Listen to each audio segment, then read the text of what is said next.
ಭೋಜನವು ತೃಪ್ತಿಗೆ ಕಾರಣ ಆಗಬೇಕು. ಆ ತೃಪ್ತಿ ಎಲ್ಲಿಂದ ಎಲ್ಲಿವರೆಗೆ? ನಾಲಿಗೆಗೆ ತೃಪ್ತಿ, ರುಚಿಯ ಕಾರಣಕ್ಕೆ ನಾಲಿಗೆಗೆ ತೃಪ್ತಿ, ಪರಿಮಳದಿಂದ ಮೂಗಿಗೆ ತೃಪ್ತಿ, ಬಿಸಿ ಬಿಸಿ ಇದ್ದರೆ ಚರ್ಮಕ್ಕೆ ತೃಪ್ತಿ ಅಲ್ವಾ? ಬಣ್ಣ ಗಿಣ್ಣ ಹಾಕಿದರೆ,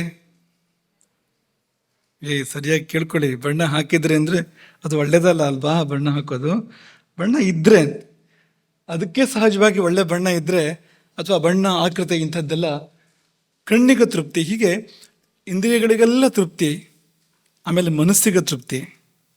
ಅಮ್ಮ ಪ್ರೀತಿಯಿಂದ ಬಡಿಸಿದರೆ, ಅಥವಾ ಬಡಿಸೋರು ಪ್ರೀತಿಯಿಂದ ಬಡಿಸಿದರೆ, ಅಮ್ಮನ ಹಾಗೆ ಪ್ರೀತಿಯಿಂದ ಬಡಿಸಿದರೆ ಅಂತಃಕರಣಕ್ಕೆ ತೃಪ್ತಿ.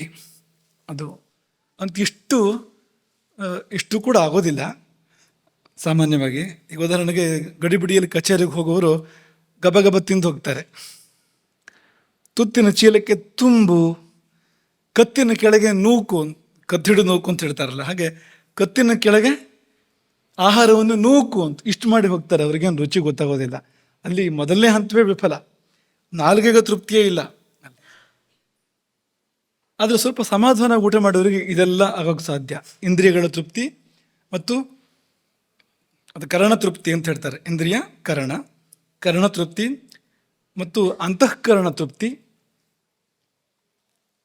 ಕರಣಾಧಿಪನ ಅಥವಾ ಅಂತಃಕರಣಾಧಿಪನ ಜೀವನ ತೃಪ್ತಿ. ಜೀವಕ್ಕೂ ತೃಪ್ತಿ ಆಗುತ್ತಂತೆ. ಊಟ ಮಾಡುವಂತೆ ಮಾಡಿದರೆ ಜೀವಕ್ಕೂ ತೃಪ್ತಿ ಆಗುತ್ತೆ. ಆಮೇಲೆ ದೇವತೆಗಳಿಗೆಲ್ಲ ತೃಪ್ತಿ, 33 ಕೋಟಿ ದೇವತೆಗಳಿಗೆ ತೃಪ್ತಿ, ದೇವದೇವರಿಗೆ ತೃಪ್ತಿ. ಇಷ್ಟಾದಾಗ ಅದು ಯಜ್ಞ ಅಂತಾಯಿತು.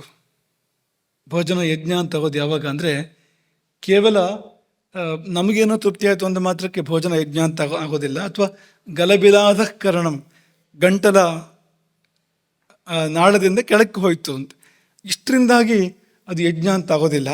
ಯಜ್ಞ ಅಂತ ಆಗಬೇಕಾದ್ರೆ ಒಳಗಿರುವ 33 ಕೋಟಿ ದೇವತೆಗಳಿಗೆ ಮತ್ತು ದೇವ ಪರಮಾತ್ಮನಿಗೆ ತೃಪ್ತಿ ಆಗಬೇಕು. ತೃಪ್ತಿ ಆಗುವಂತೆ ಉಣ್ಣೋದನ್ನು ಕಲಿಬೇಕು ನಾವು.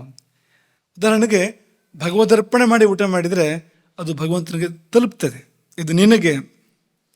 ಅಥವಾ ಈ ಭೋಜನ ವಿಧಿಗಳನ್ನು ಸರಿಯಾಗಿ ಪಾಲನೆ ಮಾಡಿದರೆ, ಅಲ್ಲಿ ದೇವತೆಗಳಿಗೆಲ್ಲ ಕೂಡ ಕೇಳಿದ್ದಾರೆ, ಅಲ್ಲಿ ಅವರಿಗೆಲ್ಲ ತೃಪ್ತಿ ಆಗುತ್ತೆ. ಅದರಿಂದ ಹೀಗೆಲ್ಲ ಮಾಡಿ ಭೋಜನವನ್ನು ಮಾಡಿದಾಗ ಭೋಜನವು ಯಜ್ಞವಾಗಲಿಕ್ಕೆ ಸಾಧ್ಯ.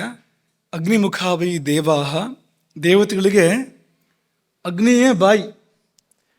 ಅಗ್ನಿಯಲ್ಲಿ ನಾವು ಏನನ್ನು ಅರ್ಪಣೆ ಮಾಡ್ತೇವೋ ಅದು ದೇವರಿಗೆ ತಲುಪುವಂಥದ್ದು ಅಂತ. ಹಾಗೆ ಇಲ್ಲಿ ಕೋಷ್ಠಾಗ್ನಿ ಅಲ್ವಾ, ಜಠರಾಗ್ನಿ, ವೈಶ್ವಾನರ, ಅವನ ಮೂಲಕವಾಗಿ ದೇವತೆಗಳಿಗೆ ಮತ್ತು ದೇವ ಪರಮಾತ್ಮನಿಗೆ ಈ ಅನ್ನವು ಹೋಗಿ ತಲುಪುವಂಥದ್ದು. ಹಾಗೆ ಊಟ ಮಾಡಲಿಕ್ಕೆ ಕಲಿತರೆ ಅವನು ಆತ್ಮಯಾಜಿ ಅಂತ ಅನ್ಸ್ಕೊಳ್ತಾನೆ. ಅವನು ಮಾಡುವ ಊಟ ಆತ್ಮಯಾಗ ಎಂಬುದಾಗಿ ಕರೆಯಲ್ಪಡುತ್ತದೆ. ಅದನ್ನೇ ಇದು ಬೋಧಾಯಂದ್ರ ಶಬ್ದ. ಉಪನಿಷತ್ತು ಶರೀರ ಯಜ್ಞ ಎಂಬುದಾಗಿ ಅದನ್ನು ಕರೀತು. ಶರೀರ ಯಜ್ಞ ಅಥವಾ ಶಾರೀರ ಯಜ್ಞ ಎಂಬುದಾಗಿ ಉಪನಿಷತ್ತು ಅದನ್ನು ಕರೆಯಿತು. ಅದಕ್ಕೆ ಇನ್ನೊಂದು ಶಬ್ದ ಪ್ರಾಣಾಗ್ನಿಹೋತ್ರ ಅಂತ. ಇವೆಲ್ಲ ತುಂಬ ಉನ್ನತವಾದ ನೆಲೆಯನ್ನು ತೋರಿಸ್ಕೊಡ್ತೇವೆ. ಊಟಕ್ಕೆ ಎಷ್ಟು ವ್ಯಾಪ್ತಿ ಇದೆ, ಊಟ ಮಾಡಿ ಹೇಗೆ ಉದ್ಧಾರ ಆಗ್ಬೋದು ಅಂತ. ನೋಡಿ, ನಮ್ಮ ಭಾರತೀಯ ಸಂಸ್ಕೃತಿ ಎಂಥ ಅದ್ಭುತವಾದ್ದು ಅಂದರೆ, ಊಟ ಮಾಡಿ ಉದ್ಧಾರ ಆಗ್ಬೋದು, ಊಟ ಮಾಡಿ ಯಜ್ಞ ಮಾಡಿದ ಫಲವನ್ನು ಪಡ್ಕೊಳ್ಬೋದು. ಯಾವಾಗ ಅಂದರೆ ತಿಳುವಳಿಕೆ ಇದ್ದು ಅದಕ್ಕನುಸರಿಸಿ ಊಟ ಮಾಡೋದಾದರೆ ಇದೆಲ್ಲ ಸಾಧ್ಯ. ಹಾಗಾಗಿ ಈ ಸಮಾರಾಧನೆ ಅಂತ ಹೇಳ್ತಾರಲ್ಲ, ಊಟ ಹಾಕೋದಕ್ಕೆ ಸಂತರ್ಪಣೆ, ಸಮಾರಾಧನೆ ಅಂತ ಹೇಳ್ತಾರೆ. ಯಾಕೆಂದರೆ ಪಂಕ್ತಿಯಲ್ಲಿ ಕುಳಿತು ಅಷ್ಟು ಮಂದಿ ಆ ರೀತಿಯಲ್ಲಿ ಊಟ ಮಾಡಿದರೆ ಬಡಿಸ್ತವನು ಎಲ್ಲಿ ಹೋಗ್ತಾನು? ವೈಕುಂಠಕ್ಕೆ ಹೋಗ್ತಾನ, ಅವನು ಕೈಲಾಸಕ್ಕೆ ಹೋಗ್ತಾನ. ಯಾಕೆಂದರೆ ಅಷ್ಟು ಪಾತ್ರಗಳು ಅಂತ, ಅಷ್ಟು ಜೀವಗಳು ದೇವರಿಗೆ ತಲುಪಿಸ್ತಾ ಇರ್ತವೆ ತಾವು ಊಟ ಮಾಡಿ. ತುಂಬ ಉತ್ಕೃಷ್ಟವಾಗಿರುವಂಥದ್ದು. ಅಂಥ ಸಂತರ್ಪಣೆಗಳು ತುಂಬ ಶ್ರೇಷ್ಠವಾಗಿರುವಂಥದ್ದು. ಈಗ ಅಲ್ಲಿಂದ ಮುಂದಕ್ಕೆ ಹೋಗೋಣ. ಇವತ್ತು ನಿನ್ನೆ ಪುಟ್ಟತಮ್ಮನ ಉತ್ತರದ ಮೇಲೆ ಇವತ್ತಿನ ಪ್ರವಚನ. ಭೋಜನವು ತಪಸ್ಸಾಗಬಹುದೇ? ಊಟ ಮಾಡಿ ತಪಸ್ ಮಾಡಿದ ಫಲ ಬರಬೇಕು. ಊಟ ಮಾಡದೆ ತಪಸ್ ಮಾಡಿದ ಫಲ ಪಡ್ಕೊಳ್ಳೋಕ್ಕೂ ಕಷ್ಟ ಇದೆ. ಊಟ ಮಾಡದೆ ತಪಸ್ಸು ಅಂತ ಮಾಡ್ತಾರೆ. ಉಪವಾಸದ ರೂಪದ ತಪಸ್ಸು ತಪಸ್ಸೇ ಅದು. ಆದರೆ ಊಟ ಮಾಡಿ ತಪಸ್ಸು ಮಾಡಿದ ಫಲ ಪಡ್ಕೊಳ್ಬೇಕು. ಅದು ಒಳ್ಳೆ ರೀತಿಯಲ್ಲಿ ಊಟ ಮಾಡಿ, ಅರೆ ಹೊಟ್ಟೆ ಅಲ್ಲ, ಸರಿಯಾಗಿ ಊಟ ಮಾಡಿಯೇ ತಪಸ್ಸು ಮಾಡಿದ ಫಲ ಪಡ್ಕೊಳ್ಬೇಕು. ಹೇಗೆ ಅನ್ನೋದು ಇವತ್ತಿನ ವಸ್ತು.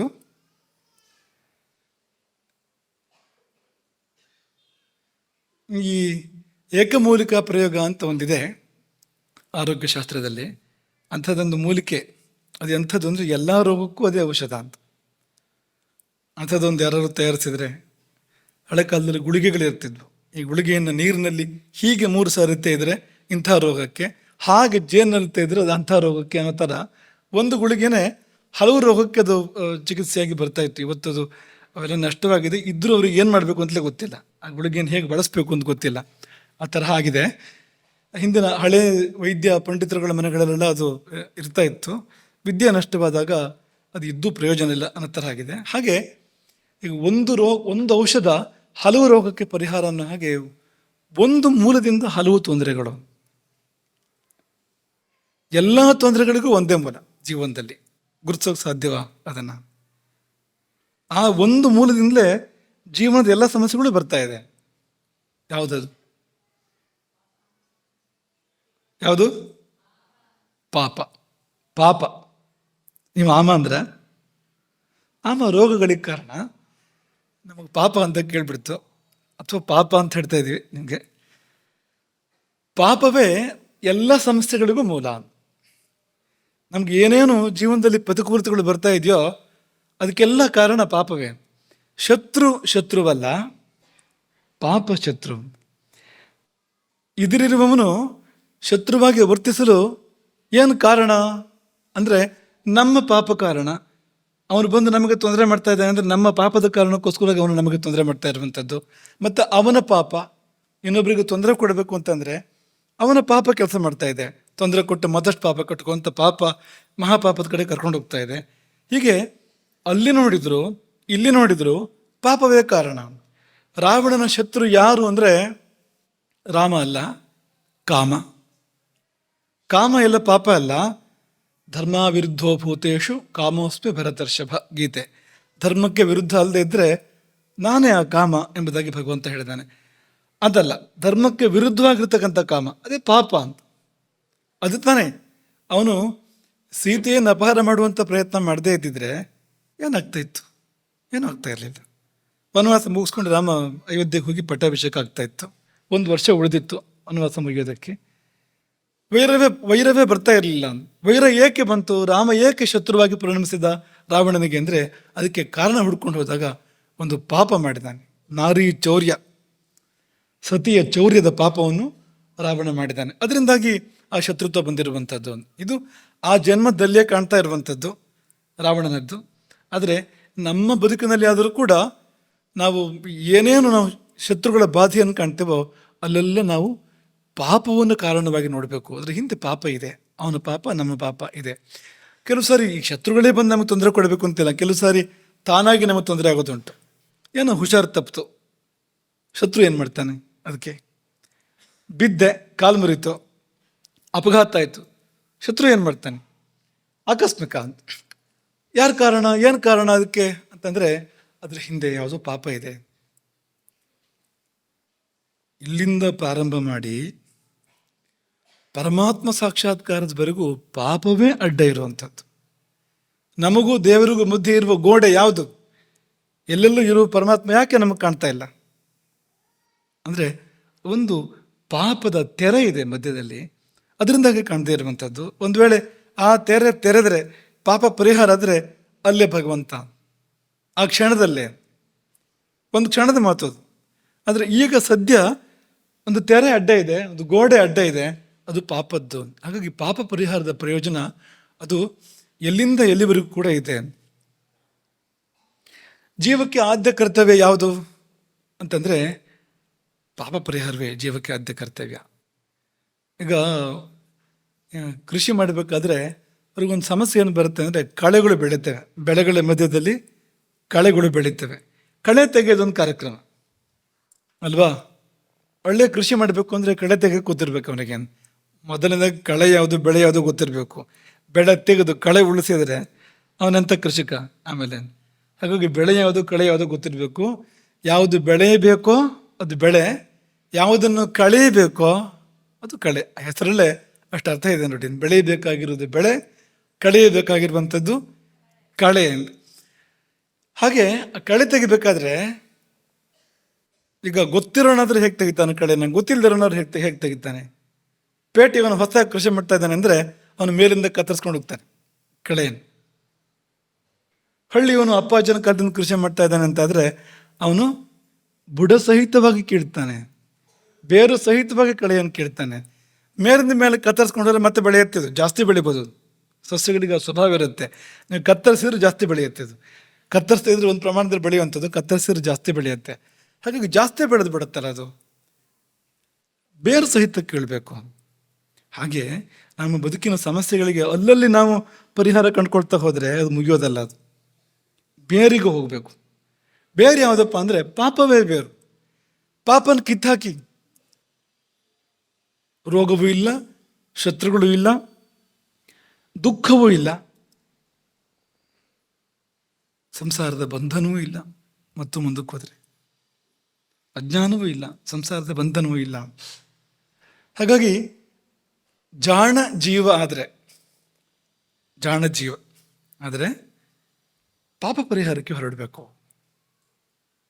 ಕೋಣ ಆದರೆ ಅವನೊಂದೇ ಸಮಸ್ಯೆನ ಪರಿಹಾರ ಮಾಡ್ತಾ ಕೂತಿರುತ್ತದೆ. ಇದು ಬಂತು, ಇದ್ರ ಪರಿಹಾರ ಮುಗೀತಾ ಅಂದರೆ ಮತ್ತೊಂದು ಬಂತು, ಆಮೇಲೆ ಅದರ ಪರಿಹಾರ, ಇನ್ನೊಂದು ಬಂತು, ಅದರ ಪರಿಹಾರ. ಮುಗಿಯೋದೇ ಇಲ್ಲ. ಸಮುದ್ರದಲ್ಲಿ ತೆರೆಗಳು ಬಂದ ಹಾಗೆ ಸಮಸ್ಯೆಗಳು, ದುಃಖಗಳು ಬರ್ತಾನೆ ಇರುತ್ತೆ, ಮುಗಿಯೋದೇ ಇಲ್ಲ. ಹಾಗಾಗಿ ಪಾಪ ಪರಿಹಾರಕ್ಕೆ 10 ಹಲವು 100 ಸಾವಿರಾರು ಮಾರ್ಗಗಳನ್ನು ನಮ್ಮ ಭಾರತೀಯ ಸಂಸ್ಕೃತಿ ಹೇಳುತ್ತೆ. ಏನೇ ಮಾಡಿದರೂ ಪಾಪ ಪರಿಹಾರದ ದಾರಿಗಳಿದೆ ಅಲ್ಲಿ ಅಂತ ತೋರಿಸ್ಕೊಟ್ಟಿದೆ ಅಲ್ಲಿ. ಹಾಗೆ ಈ ಪಾಪ ಪರಿಹಾರಕ್ಕೆ ಪ್ರಮುಖವಾದ ಮಾರ್ಗ ಯಾವುದು ಎಂದರೆ ತಪಸ್ಸು. ತಪಸ್ಸು ಪಾಪ ಪರಿಹಾರದ ರಾಜಮಾರ್ಗ ಅಂತ, ಭಾಳ ಉತ್ತಮವಾಗಿರುವಂಥ ಮಾರ್ಗ. ಈ ತಪಸ್ಸು ಅಂದ್ಕೊಳ್ಳೆ ನೀವು ಒಂದು ಸತ್ಯ ಇನ್ನು ಮುಂದಿನ ವಿಷಯಗಳು ನಮಗೆ ಸಂಬಂಧಪಟ್ಟಿದ್ದಲ್ಲ ಅನ್ನೋ ತೀರ್ಮಾನಕ್ಕೆ ಬರ್ತೀನಿ. ಯಾಕೆಂದರೆ ಯಾರು ಅದನ್ನು ಮಾಡೋರು? ಕಾಡಿಗೆ ಹೋಗಿ ಗಡ್ಡ ಬಿಟ್ಟು ದಂಡ ಹಿಡ್ಕೊಂಡು ಒಂದು ಆಶ್ರಮ ಕಟ್ಕೊಂಡು ನದಿಯಲ್ಲಿ ತಣ್ಣೀರು ಸ್ನಾನ, ಚಳಿ ಬೇರೆ ತಣ್ಣೀರು ಸ್ನಾನ ಮಾಡಿಕೊಂಡು ಯಾರಪ್ಪ ಜೀವನ ಮಾಡೋಕ್ಕೆ ಸಾಧ್ಯ? ಅದೆಲ್ಲ ನಮಗೆ ಸಂಬಂಧಪಟ್ಟಿದ್ದಲ್ಲ. ಅದೆಲ್ಲ ಯಾರ್ಯಾರಿಗೂ ಋಷಿ ಮನೆಗಳಿಗೆ ಅಂಥವ್ರಿಗೆ ಸಂಬಂಧಪಟ್ಟಿದ್ದು ಅಂತ ನೀವು ಕೂಡಲೇ ಒಂದು ಗೋಡೆ ಹಾಕ್ಕೊಂಡ್ಬಿಡ್ತೀರಿ. ಗೋಡೆಯಲ್ಲಿ ಒಂದು ಬಾಗಿಲು ತೆಗೀರಿ. ನೀವು ಮನೇಲೇ ತಪಸ್ಸು ಮಾಡ್ಬೋದು, ಅಥವಾ ಇದ್ದಲ್ಲೇ ತಪಸ್ಸು ಮಾಡ್ಬೋದು. ನೀವು ಊಟವನ್ನು ಮಾಡ್ತಾ ಇದ್ದೀರಿ ಅಂತಂದರೆ ಅಲ್ಲೇ ತಪಸ್ಸು ಮಾಡ್ಬೋದು, ಊಟದಲ್ಲೇ ತಪಸ್ಸನ್ನು ಮಾಡ್ಬೋದು. ಊಟ ಬಿಡಬೇಕಂದ್ರೆ ಬಿಡಬೇಕು ಅಂತಿಲ್ಲ, ಅರ್ಧ ಊಟ ಮಾಡಬೇಕಂದ್ರೆ ಅರ್ಧ ಊಟ ಮಾಡಬೇಕು ಅಂತಿಲ್ಲ. ರುಚಿಯಾದ ಪದಾರ್ಥಗಳನ್ನು ತಿನ್ನಬಾರ್ದು ಅಂದರೆ ತಿನ್ಬೋದು, ರುಚಿಯಾದ ಪದಾರ್ಥಗಳನ್ನು ತಿನ್ನಬಹುದು. ತಿಂದೇ ಆ ಊಟವೇ ತಪಸ್ಸಾಗುವಂತೆ ಮಾಡಬಹುದು ಎಂಬುದಾಗಿ ಯೋಗಶಾಸ್ತ್ರ ಹೇಳ್ತಾ ಇದೆ. ನಿನ್ನೆ ನಾವು ನಿಮಗೆ ಉಪನಿಷತ್ತಿನ ದೃಷ್ಟಿಯಿಂದ ಭೋಜನ, ತಂತ್ರಶಾಸ್ತ್ರದ ದೃಷ್ಟಿಯಿಂದ ಭೋಜನ, ಆಯುರ್ವೇದದ ದೃಷ್ಟಿಯಿಂದಂತೂ ಹೇಳ್ತಾನೆ ಇದ್ದೇವೆ ಉದ್ದಕ್ಕೂ. ನಿನ್ನೆನೂ ಅದು ಬಂದಿದೆ. ಹೀಗೆ ಇದನ್ನೆಲ್ಲ ನಿನ್ನೆ ನಾವು ಪ್ರಸ್ತಾಪ ಮಾಡಿದ್ವು. ಇವತ್ತು ಧರ್ಮಶಾಸ್ತ್ರದ ದೃಷ್ಟಿಯಿಂದ, ನಿನ್ನೆ ಬೋಧಾಯಂದ್ರದ್ದು ಧರ್ಮಶಾಸ್ತ್ರ ಅದು. ಇವತ್ತು ಯೋಗಶಾಸ್ತ್ರದ ದೃಷ್ಟಿಯಿಂದ ಏನು ಭೋಜನ ಅಂದರೆ, ಹಾಗೆ ಭೋಜನ ಮಾಡಿದರೆ ಆಗುವಂಥ ಲಾಭ ಏನು ಅನ್ನೋದನ್ನು ಒಂದಷ್ಟು ಗಮನಿಸೋಣ. ಯೋಗಶಾಸ್ತ್ರದಲ್ಲಿ 2 ತರಹದ ತಪಸ್ಸನ್ನು ಹೇಳಿದ್ದಾರೆ.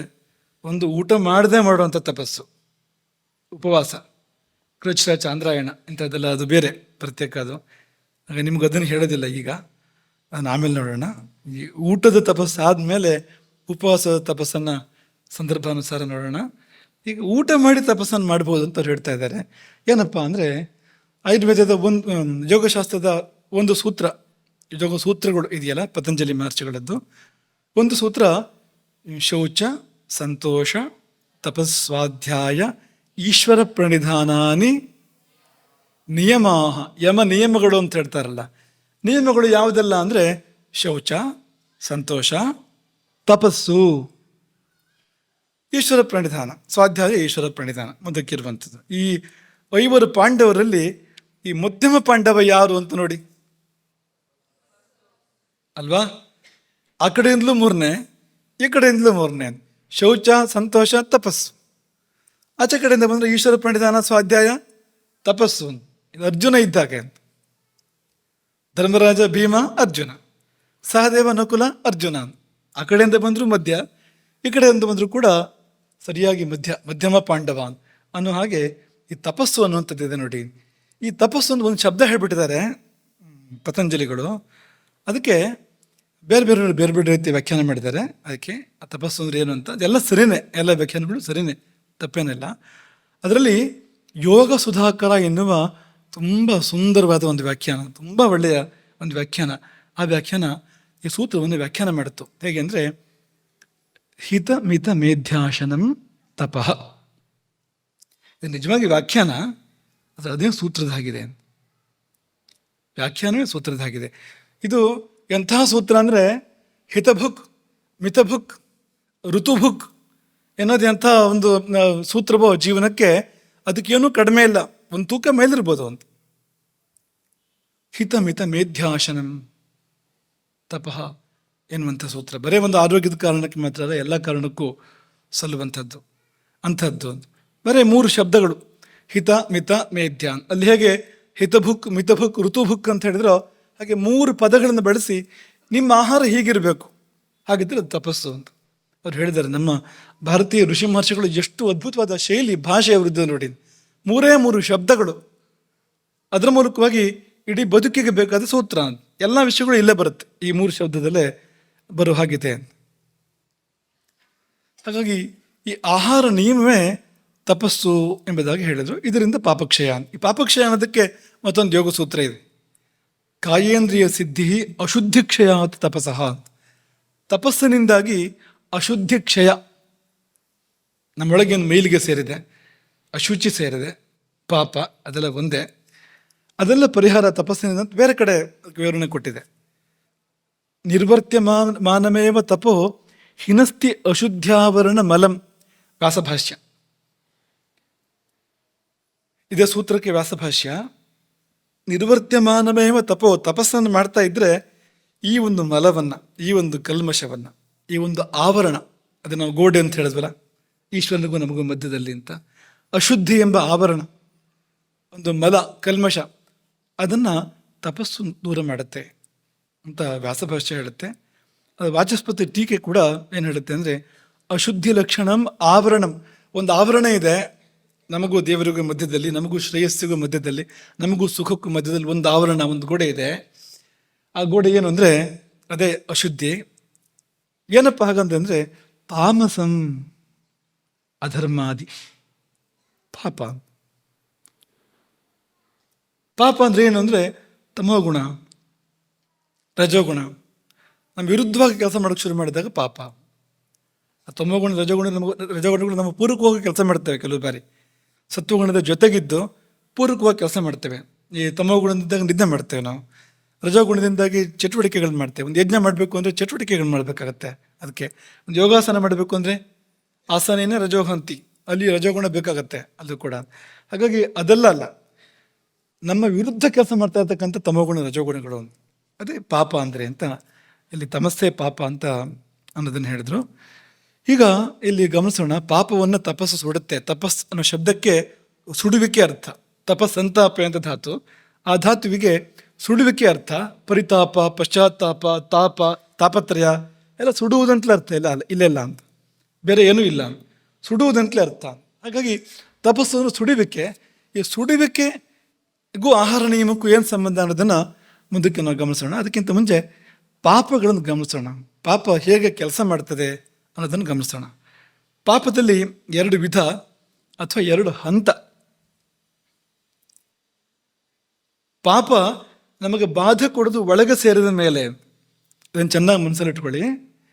ಪಾಪ ನಮಗೆ ಬಾಧೆ ಕೊಡೋಕ್ಕೆ ಶುರು ಮಾಡೋದು ಯಾವಾಗ ಅಂದರೆ ಒಳಗೆ ಸೇರಿದ ಮೇಲೆ, ಆಳಕ್ಕೆ ಇಳಿದ ಮೇಲೆ, ಒಳಗೆ ಸೇರಿದ ಮೇಲೆ ನಮಗೆ ಬಾಧೆ ಕೊಡೋಕ್ಕೆ ಶುರು ಮಾಡೋದು. ಅದು ಆರಂಭದಲ್ಲಿ ಹೊರಗೆ ಇರುತ್ತೆ. ಅದು ಎಲ್ಲ ಪಾಪ ಅಲ್ಲ, ಎಷ್ಟೋ ಪಾಪಗಳು ಹೊರಗವಚದಲ್ಲಿ ಇರ್ತವೆ. ಹಾಗೆ ಬಿಟ್ಟರೆ ನಿಧಾನಕ್ಕೆ ಒಳಗೆ ಸೇರಿಕೊಳ್ಳುತ್ತೆ. ಇದು ಅದರ ಎರಡು ವಿಧ, ಹೊರಗವಚದಲ್ಲಿರುವುದು, ಒಳಗೆ ಸೇರಿರುವುದು ಅಂತ. ಪಾಪವನ್ನು ಎರಡಾಗಿ ನಾವು ಹೇಳ್ಬೋದು. ಈ ಹೊರಗವಚದಲ್ಲಿರುವ ಪಾಪ ಒಳಗೆ ಸೇರುತ್ತೆ. ಯಾವಾಗ ಅಂದರೆ ಅಲ್ಲೇ ಅದನ್ನು ತೊಳ್ಕೊಳ್ಳದೆ ಇದ್ದರೆ. ಈಗ ಸ್ನಾನ ಮಾಡ್ತೇವೆ ನಾವು ಪ್ರತಿನಿತ್ಯ, ಸ್ನಾನದ ನಿಯಮ ಇದೆ ಅಲ್ವ ಪ್ರತಿನಿತ್ಯ.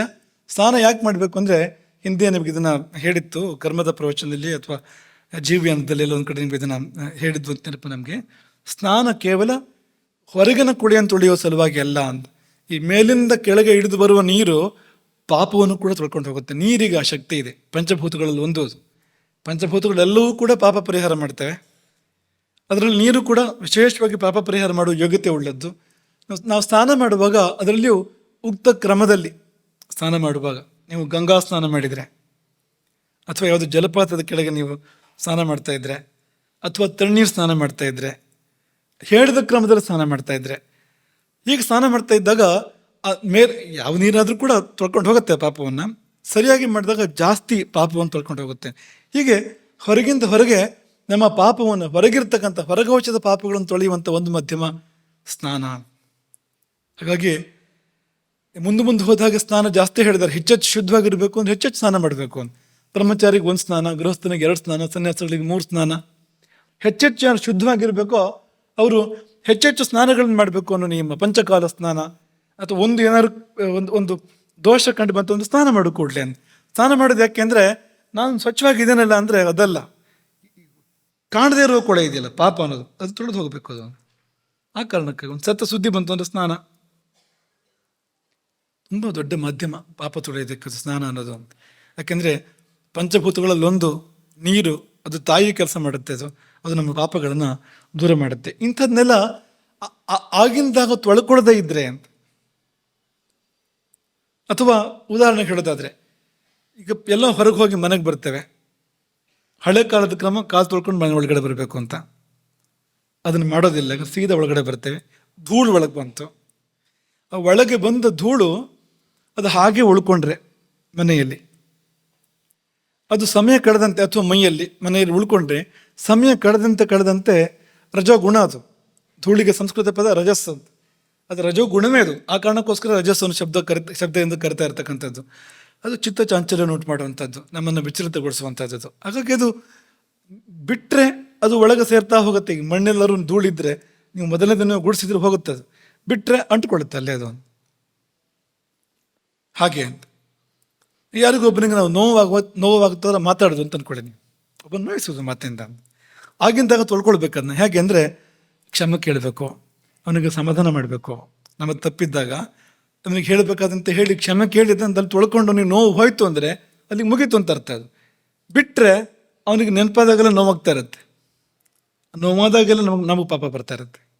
ಅವನಿಗೆ ಎಷ್ಟು ಬಾರಿ ನೋವಾಗುತ್ತೋ ನೆನಪಾಗಿ ಅಷ್ಟು ಬಾರಿ ನಮಗೆ ಪಾಪ ಬರುತ್ತೆ ಅಂತ. ಪ್ರತಿ ನೋವಿಗೂ ನಾವು ಕಾರಣ ಆಗಿದ್ದರಿಂದ ಪ್ರತಿ ಸತ್ಯ ನೋವಾದಾಗಲೂ ನಮ್ಗೆ ಪಾಪ ಬರ್ತಾ ಇರುತ್ತೆ. ಆಗಿಂದಾಗ ತೊಳ್ಕೊಳ್ದಿದ್ದಾಗ ಆಗುವಂಥದ್ದು ಏನಂದರೆ ಆಳಕ್ಕಿಳಿಯುವಂಥದ್ದು, ಒಳಗೆ ಸೇರುವಂಥದ್ದು. ನಾವು ಇದೆಲ್ಲ ಗಮನಿಸೋದಿಲ್ಲ ಅಂತ, ಗಮನಿಸ್ತಾ ಇರೋದ್ರಿಂದ ಆಗುವಂಥದ್ದು. ಈಗ ಆ ಕಾಲದಲ್ಲಿ ನಿದ್ದೆ ಮಾಡ್ತೇವೆ ನಾವು, ಅದಕ್ಕೆ ಪ್ರಾಯಶ್ಚಿತ್ತ ಹೇಳಿದ್ದಾರೆ. ಪಾದಕೃಚ್ಛ್ರ ಅಂತ ಒಂದು ಪ್ರಾಯಶ್ಚಿತ್ತ ಹೇಳಿದ್ದಾರೆ, ಉಪವಾಸದ ವಿಧಿ ಹೇಳಿದ್ದಾರೆ ಅದಕ್ಕೆ ಅಂತ. ಅದನ್ನು ಮಾಡದೇ ಇದ್ದರೆ, ಅದ್ರ ಬದಲಿಗೆ ನಿತ್ಯ ಅದನ್ನೇ ಮಾಡ್ತಾ ಹೋದರೆ ಅದು ಆಳಕ್ಕೆ ಇಳಿತಾ ಹೋಗುತ್ತೆ ಪಾಪ. ಅದು ತುಂಬ ಆಳಕ್ಕೆ ಇಳಿತಾ ಹೋಗುತ್ತೆ, ತೆಗೆಯೋದು ಕಷ್ಟ ಅನ್ನೋ ಸ್ಥಿತಿ ಬರ್ಬೋದು. ಇದನ್ನು ತುಂಬ ಪ್ರಸಿದ್ಧವಾದ ಒಂದು ಶ್ಲೋಕ ಹೇಳ್ತಾ ಇದೆ. ಅದನ್ನು ಹೀಗೆಲ್ಲ ಆಗುತ್ತೆ ಅನ್ನೋದನ್ನು ಪಂಚಗವ್ಯ ತಗೊಳ್ಳೋ ಶ್ಲೋಕ. ಯತ್ವಗಸ್ಥಿಗತಂ ಪಾಪಂ ದೇಹೇ ತಿಷ್ಠತಿ ಮಾಮಕೆ ಪ್ರಾಶನಂ ಪಂಚಗವ್ಯಸ್ಯ ಹೇಳಿದಾರಲ್ವಾ. ಹಾಗೆ ಎಲ್ಲಿವರೆಗೂ ಹೋಗ್ಬೋದು? ಅಸ್ಥಿವರೆಗೂ ಹೋಯ್ತು ಅಂತ. ತ್ವಗಸ್ಥಿಗತಂ, ತ್ವಕ್ಕಂದ್ರೆ ತುಂಬ ಹೊರಗಿದೆ, ಚರ್ಮ. ಅಸ್ಥಿ ಅಂದರೆ ತುಂಬ ಒಳಗಿದೆ. ಅಲ್ಲಿವರೆಗಿನ ಪಾಪವನ್ನು ಪಂಚಗವ್ಯ ತೆಗೆಯುತ್ತೆ. ಪಂಚಗವ್ಯ ಕಟ್ಟು ಶಕ್ತಿ ಇದೆ. ಅಸ್ಥಿವರೆಗೂ ಹೋಗಿದ್ದನ್ನು ತೆಗೆಯುತ್ತೆ. ಮತ್ತೂ ಮುಂದಕ್ಕೆ ಹೋಗ್ಬೋದು ಪಾಪ ಅಂತ. ಪಂಚಗವ್ಯಕ್ಕಾಗೋದಿಲ್ಲ ಅದು. ಈಗ ಶುಕ್ರಧಾತುವಿಗೆ ಹೋಯ್ತು, ಒಂದು ಸಂತಾನಕ್ಕೆ ಹೋಯ್ತು ಅಂತ ಪಂಚಗವ್ಯದಿಂದ ಶುದ್ಧಿ ಆಗೋದಿಲ್ಲ ಅದು. ಪಂಚಗವ್ಯ ವ್ಯಾಪ್ತಿ ಎಲ್ಲಿವರೆಗೆ ಅಂದರೆ ಮೂಳೆವರೆಗೆ ಪಂಚಗವ್ಯ ವ್ಯಾಪ್ತಿ ಇದೆ ಅಂತ. ಮೂಳೆಯಲ್ಲಿರೋ ಪಾಪವನ್ನು ಕೂಡ ತೆಗೆಯಬಲ್ಲದದು ಪ್ರಯೋಗ ಆದರೆ, ಸರಿಯಾಗಿ ಪ್ರಯೋಗ ಆದರೆ. ಅಷ್ಟು ಶಕ್ತಿ ಇದೆ ಅದಕ್ಕೆ. ಮೂಳೆವರೆಗಿನ ಪಾಪ ತೆಗೆಯೋದು ಅಂದರೆ ಸಣ್ಣ ವಿಷಯ, ಸಣ್ಣ ಕೆಲಸ ಅಲ್ಲ ಅದು. ಆದರೆ ಮತ್ತೂ ಆಳಕ್ಕೆ ಹೋದಾಗ ಇನ್ನೇನಾದ್ರು ಬೇಕು, ಅದಕ್ಕಿಂತ ಬಲವಾಗಿದೆ ಏನಾದ್ರು ಬೇಕಾಗತ್ತೆ. ಹೀಗೆ ಹೊರಗವಶದಲ್ಲಿದ್ದು ಪಾಪ ಒಳಗೆ ಸೇರೋದೊಂದು, ಕೆಲವು ಬಾರಿ ನೇರವಾಗಿ ಪಾಪ ಒಳಗೆ ಹೋಗೋದು ಉಂಟು. ಹೇಗೆ ಅಂದರೆ ಈ ಬೇಡದೇ ಇರುತ್ತೆ ತಿಂದರೆ ಸೀದಾ ಒಳಗೆ ಹೋಗುತ್ತಲ್ಲ ಅದು. ಆಹಾರದ ಬಗ್ಗೆ ಯಾಕೆ ಜಾಗ್ರತೆ ಬೇಕು ಅಂದರೆ, ನೀವು ಅಲ್ಲದನ್ನು ತಿಂದರೆ, ನಿಷಿದ್ಧವಾದದನ್ನು ತಿಂದರೆ ನೀವು ಸೀದಾ ಒಳಗೆ ಹೋಗೋದ್ರಿಂದ ಪಾಪಕ್ಕೆ ನೇರ ಪ್ರವೇಶ. ಅದು ಕಾದು ನಿಧಾನಕ್ಕೆ ಒಳಗೆ ಹೋಗೋ ಏನು ಅಂತ ಸಮಯ ಕೆಲಸವಿಲ್ಲ, ನೇರವಾಗಿ ಸೀದಾ ಒಳಗೆ ಹೋಗಿದ್ದು ಮಾತ್ರ ಅಲ್ಲ, ಅಲ್ಲಿಂದ ಮುಂದಕ್ಕೆ ಅಂತ ರಸ ಆಯಿತು, ರಕ್ತ ಆಯಿತು, ಮಾಂಸ ಆಯಿತು, ಮೂಳೆ ಆಯಿತು, ಮಜ್ಜೆ ಆಯಿತು ಅನ್ನೋ ತರಹ ನಮ್ಮಲ್ಲಿ ಮತ್ತಷ್ಟು ಆಳಕ್ಕೆ ಇಳಿಯೋಕ್ಕೆ ಅವಕಾಶ ಇದೆ. ಅದಕ್ಕೆ ಯಾಕೆ ಆಹಾರದ ಬಗ್ಗೆ ಜಾಗ್ರತೆ ಮಾಡಬೇಕು ಅಂದರೆ, ನೇರವಾಗಿ ಈಗ 2 ಶಬ್ದ ಇದೆ ಸಂಸ್ಕೃತದಲ್ಲಿ. ಪಾಪಿ ಅಂತ ಒಂದು ಶಬ್ದ ಇದೆ, ಪಾಪ ಅಂತ ಒಂದು ಶಬ್ದ ಇದೆ. ಪಾಪಂ ಬೇರೆ. ಪಾಪಂ ಅಂದರೆ ಪಾಪ ಅಂತ ಅರ್ಥ ಅದಕ್ಕೆ ಕನ್ನಡದ ದುಷ್ಕರ್ಮದ ಫಲ ಪಾಪ ಅಂತ ಅರ್ಥ. ಆದರೆ ಪಾಪಿ ಅಂದ್ರೇನು? ಪಾಪ ಉಳ್ಳವನು. ಪಾಪ ಅಂದ್ರೇನು? ಪಾಪವೇ ತಾನಾದವನು. ಅಂದರೆ ಅವನಲ್ಲಿ ಪಾಪ ಇದೆ ಅಂದ್ರೆ ಸ್ವಲ್ಪ ಅವನು ಇನ್ನೊಂಚೂರು ಬಾಕಿ ಇದೆ, ಅವನು ಪೂರ್ತಿ ಕೆಟ್ಟೋಗಿಲ್ಲ ಅದು ಅಂತ. ಸ್ವಲ್ಪ ಇವನು ಪಾಪ ಎರಡನ್ನೂ ಬೇರೆ ಮಾಡಿ ತೋರಿಸ್ಬೋದು, ಅವನಲ್ಲಿ ಪಾಪ ಇದೆ ಅಂತ. ಆದರೆ ಯಾವಾಗ ಮೈಯೆಲ್ಲ ಮನಸ್ಸೆಲ್ಲ ಪಾಪವೇ ಪೂರ್ತಿ ಅಂತ, ಒಳಗೆ ಹೊರಗೆ ಪೂರ್ತಿ ಪಾಪವೇ ವ್ಯಾಪಿಸಿದೆ ಅಂತ ಆದಾಗ ಸಂಸ್ಕೃತದ ಶಬ್ದ ಪಾಪ. ರೇ ಪಾಪ ಅನ್ನೋ ಸಂಬೋಧನೆಗಳು ಸಂಸ್ಕೃತದಲ್ಲಿ. ಆ ಸಂಬೋಧನೆ ತುಂಬ ತೀಕ್ಷ್ಣವಾಗಿರುವಂಥದ್ದು. ಇದು ಪೂರ್ತಿ ಇದು ಒಳಗೆ ಪುಣ್ಯಾಂಶವೇ ಇಲ್ಲ ಅಂತ, ಪೂರ್ತಿ ಅದೇ ಪಾಪವೇ ಮೈ ವೆತ್ತಂತೆ, ಪಾಪವೇ ಮೂರ್ತಿ ವೆತ್ತಂತೆ. ಇದು ಎಲ್ಲಿಂದ ಆಗೋದು ಅಂದರೆ ಆಹಾರದಿಂದ ಆಗೋದು. ಆಹಾರ ಕೆಟ್ಟಾಗ, ಆಹಾರ ಸರಿಯಲ್ಲದ ಆಹಾರ, ಸರಿಯಲ್ಲದ ಕಾಲದಲ್ಲಿ ತಗೊಳ್ಳುವಂಥ ಆಹಾರ, ಸರಿಯಲ್ಲದ ಪ್ರಮಾಣದಲ್ಲಿ ತಗೊಳ್ಳುವಂಥ ಆಹಾರ, ಒಳ್ಳೆ ಆಹಾರವಾದರೂ ಕೂಡ ಅಪವಿತ್ರ ಆಗಿರ್ತಕ್ಕಂಥದ್ದು, ಅದು ಇಂಥದ್ದನ್ನೆಲ್ಲ ತಗೊಂಡಾಗ ಒಳಗಿಡಿದು ಅದು ನಾವೇ ಆಗತ್ತೆ. ಆಗ ನಮ್ಮನ್ನು ತುಂಬ ದೊಡ್ಡ ಪಾಪದ ಕೂಪಕ್ಕೆ ಅದು ತಳ್ಳುತ್ತೆ ಅದು. ಹೀಗೆ 2 ಬಗೆ. ಒಟ್ಟು ಹೊರಗಿನ ಪಾಪ, ಒಳಗಿನ ಪಾಪ. ಹೊರಗಿದ್ದು ಒಳಗೆ ಹೋಗೋ ಪಾಪ, ಸೀದಾ ಒಳಗೆ ಹೋಗೋ ಪಾಪ. ಈ ಮಾನಸ ಪಾಪ ಅಲ್ಲಿಂದಲೇ ಶುರುವಾಗುತ್ತದೆ. ಮಾನಸ ಪಾಪ ಅಂತಿದೆಯಲ್ಲ, ಏನೋ ಕೆಟ್ಟದನ್ನು ಯೋಚನೆ ಮಾಡೋದು ಯಾರ ಬಗ್ಗೆನೋ. ಮಾನಸ ಪಾಪ ಅಲ್ಲೇ ಪ್ರಾರಂಭ ಆಯಿತು, ಒಳಗೆ ಪ್ರಾರಂಭ ಆಯ್ತದು ಅಂತ. ಅಂಥದ್ದೆಲ್ಲ ಇದೆ. ಈಗ ಹೊರಗಿನ ಪಾಪವನ್ನು ತೊಳ್ಕೊಳ್ಳೋದಕ್ಕೆ ಸುಲಭವಾದ ದಾರಿಗಳಿದೆ, ಸ್ನಾನ ಮೊದಲಾಗಿರ್ತಕ್ಕಂಥ ಸುಲಭವಾದ ದಾರಿಗಳಿದೆ. ಆದರೆ ಒಳಗೆ ಹೋದ ಪಾಪವನ್ನು ಏನು ಮಾಡೋದು? ಅದನ್ನ ಹೇಗೆ ಪಾಪವನ್ನು ತೆಕ್ಕೊಳ್ಳೋದು? ನಮಗೆ ಒಳಗೆ ಹೋಗೋಕ್ಕಾಗೋದಿಲ್ಲ. ಈ ಒಂದು ಕಷ್ಟ ನೋಡಿ ಅಂತ.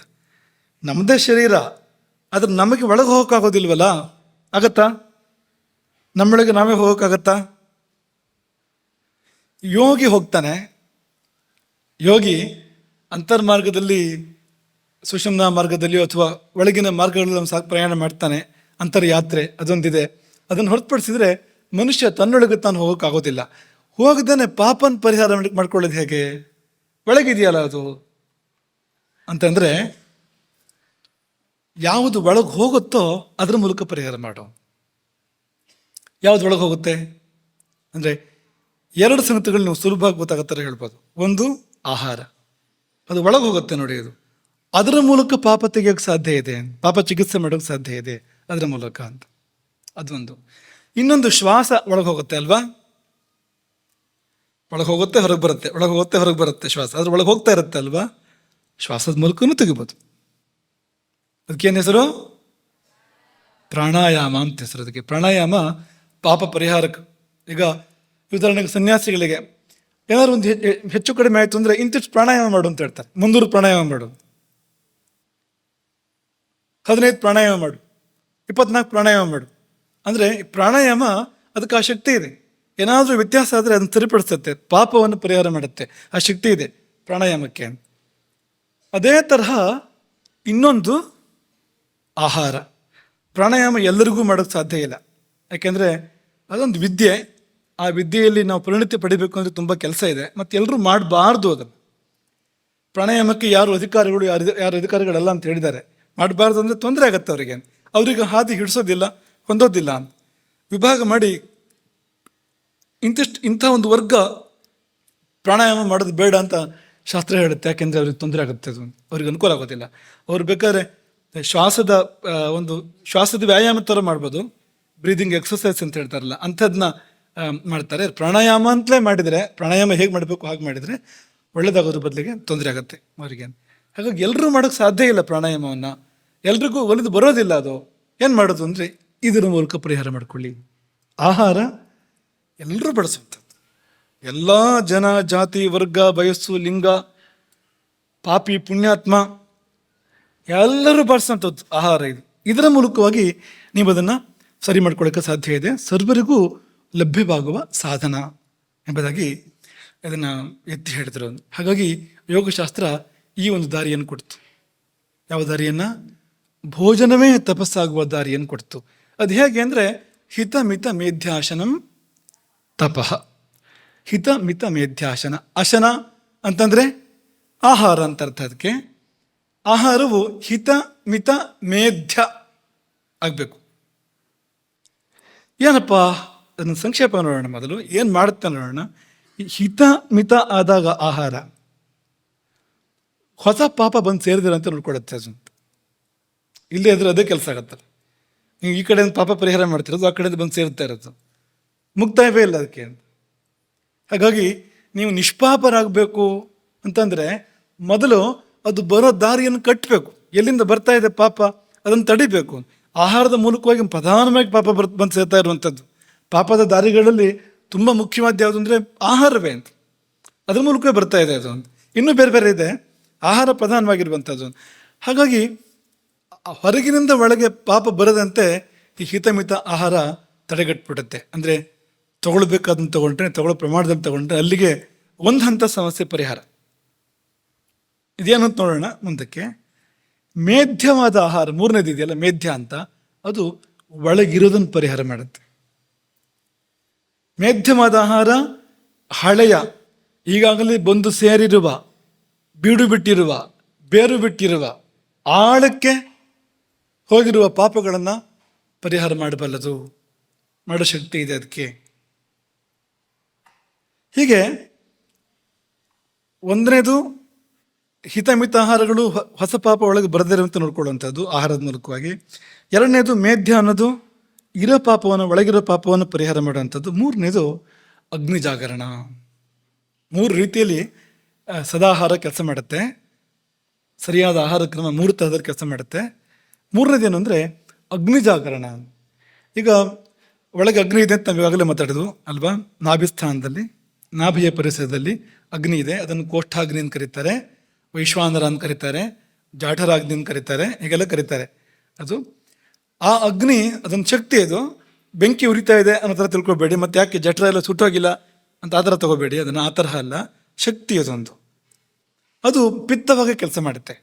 ಪಿತ್ತದ್ರವ ಅಥವಾ ಪಿತ್ತ ಏನಿದೆ ಇದರದ್ದೇ ಒಂದು ರೂಪ, ಅಗ್ನಿಯದ್ದೇ ಪ್ರಕಟ ರೂಪ ಅದು. ಆ ಪಿತ್ತವೇ ಈ ಆಹಾರವನ್ನು ಜೀರ್ಣ ಮಾಡುವಂಥದ್ದು.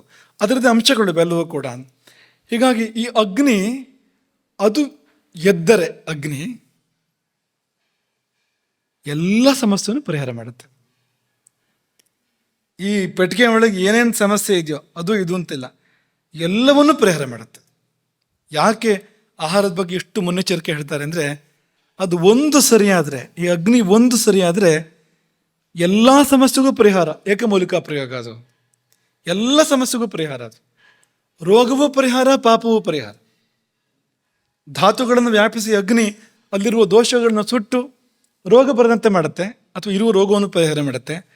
ಇನ್ನೂ ಒಳಗೆ ಹೋಗಿ ಆ ದೋಷದ ಹಿಂದಿರ್ತಕ್ಕಂಥ ಪಾಪಗಳನ್ನು ಕೂಡ ದಹಿಸೋದ್ರಿಂದ ಏನು ಉಳಿಯೋದಿಲ್ಲ ಅಂತ ಒಳಗೆ. ಆಹಾರನ್ ಪಚತ ಶಿಖಿ ದೋಷಾನ್ ಆಹಾರ ವರ್ಜಿತ ಪಚತಿ. ಈ ಶಕ್ತಿ ಇದೆ ಅದಕ್ಕೆ, ದೋಷಗಳನ್ನು ಪಚನ ಮಾಡುತ್ತೆ ಅದು, ಸುಡುತ್ತೆ ಅದು. ಮತ್ತು ಮುಂದಕ್ಕೆ ಹೋದರೆ ಪಾಪಗಳನ್ನು ಕೂಡ ಸುಡುತ್ತೆ ಅದು. ಇಷ್ಟು ಅದರ ಸಂಕ್ಷೇಪ. ಈಗ ಒಂದು ಚೂರು ಜಾಸ್ತಿ ನೋಡೋಣ. ಇದೆಲ್ಲ ತುಂಬ ಬ್ರಹ್ಮಾಂಡಗಳು ಒಂದೊಂದು ಕೂಡ. ಒಂದು ಸ್ವಲ್ಪ ಆ ದಿಕ್ಕನ್ನು ನೋಡೋ ಪ್ರಯತ್ನವನ್ನು ಮಾಡ್ಬೋದು. ಈಗ ಹಿತ ಅಂದರೆ ಏನು? ಹಿತಾಹಾರ ಅಂದರೆ ಏನು ಅಂತಂದರೆ, ಎರಡು ಈ ಉಪಸರ್ಗ ಸೇರಿದ ಶಬ್ದಗಳ ಮೂಲಕ ನಿಮ್ಗೆ ಅದನ್ನು ಹೇಳ್ತೇನೆ. ನಿಮಗೆ ನಿಹಿತ ಮತ್ತು ವಿಹಿತ ಅಲ್ವಾ. ಉಪಸರ್ಗ, ನಿ ಉಪಸರ್ಗ ಮತ್ತು ಉಪಸರ್ಗ ಅದು ಅಲ್ವಾ. ಉಪಸರ್ಗಗಳು ಒಂದು ಧಾತುವಿಗೆ ಅನೇಕ ಅರ್ಥಗಳಿರುತ್ತೆ. ಈ ಬೇರೆ ಬೇರೆ ಉಪಸರ್ಗ ಬಂದಾಗ ಆ ಅರ್ಥನ ಅಭಿವ್ಯಕ್ತ ಮಾಡುತ್ತೆ, ಈ ಅರ್ಥನ ಇದು ಅಭಿವ್ಯಕ್ತ ಮಾಡುತ್ತೆ ಅಲ್ವಾ. ಈ ಹ್ರೀ ಧಾತು ಇದೆ ಉದಾಹರಣೆಗೆ, ಅದಕ್ಕೆ ಬೇರೆ ಬೇರೆ ಅರ್ಥಗಳಿದೆ ಅದಕ್ಕೆ ಅಲ್ವಾ. ಅದಕ್ಕೆ ಪರಿಹಾರವೂ ಅರ್ಥ, ಅದಕ್ಕೆ ಸಂಹಾರವೂ ಅರ್ಥ ಅದಕ್ಕೆ ಅಲ್ವಾ.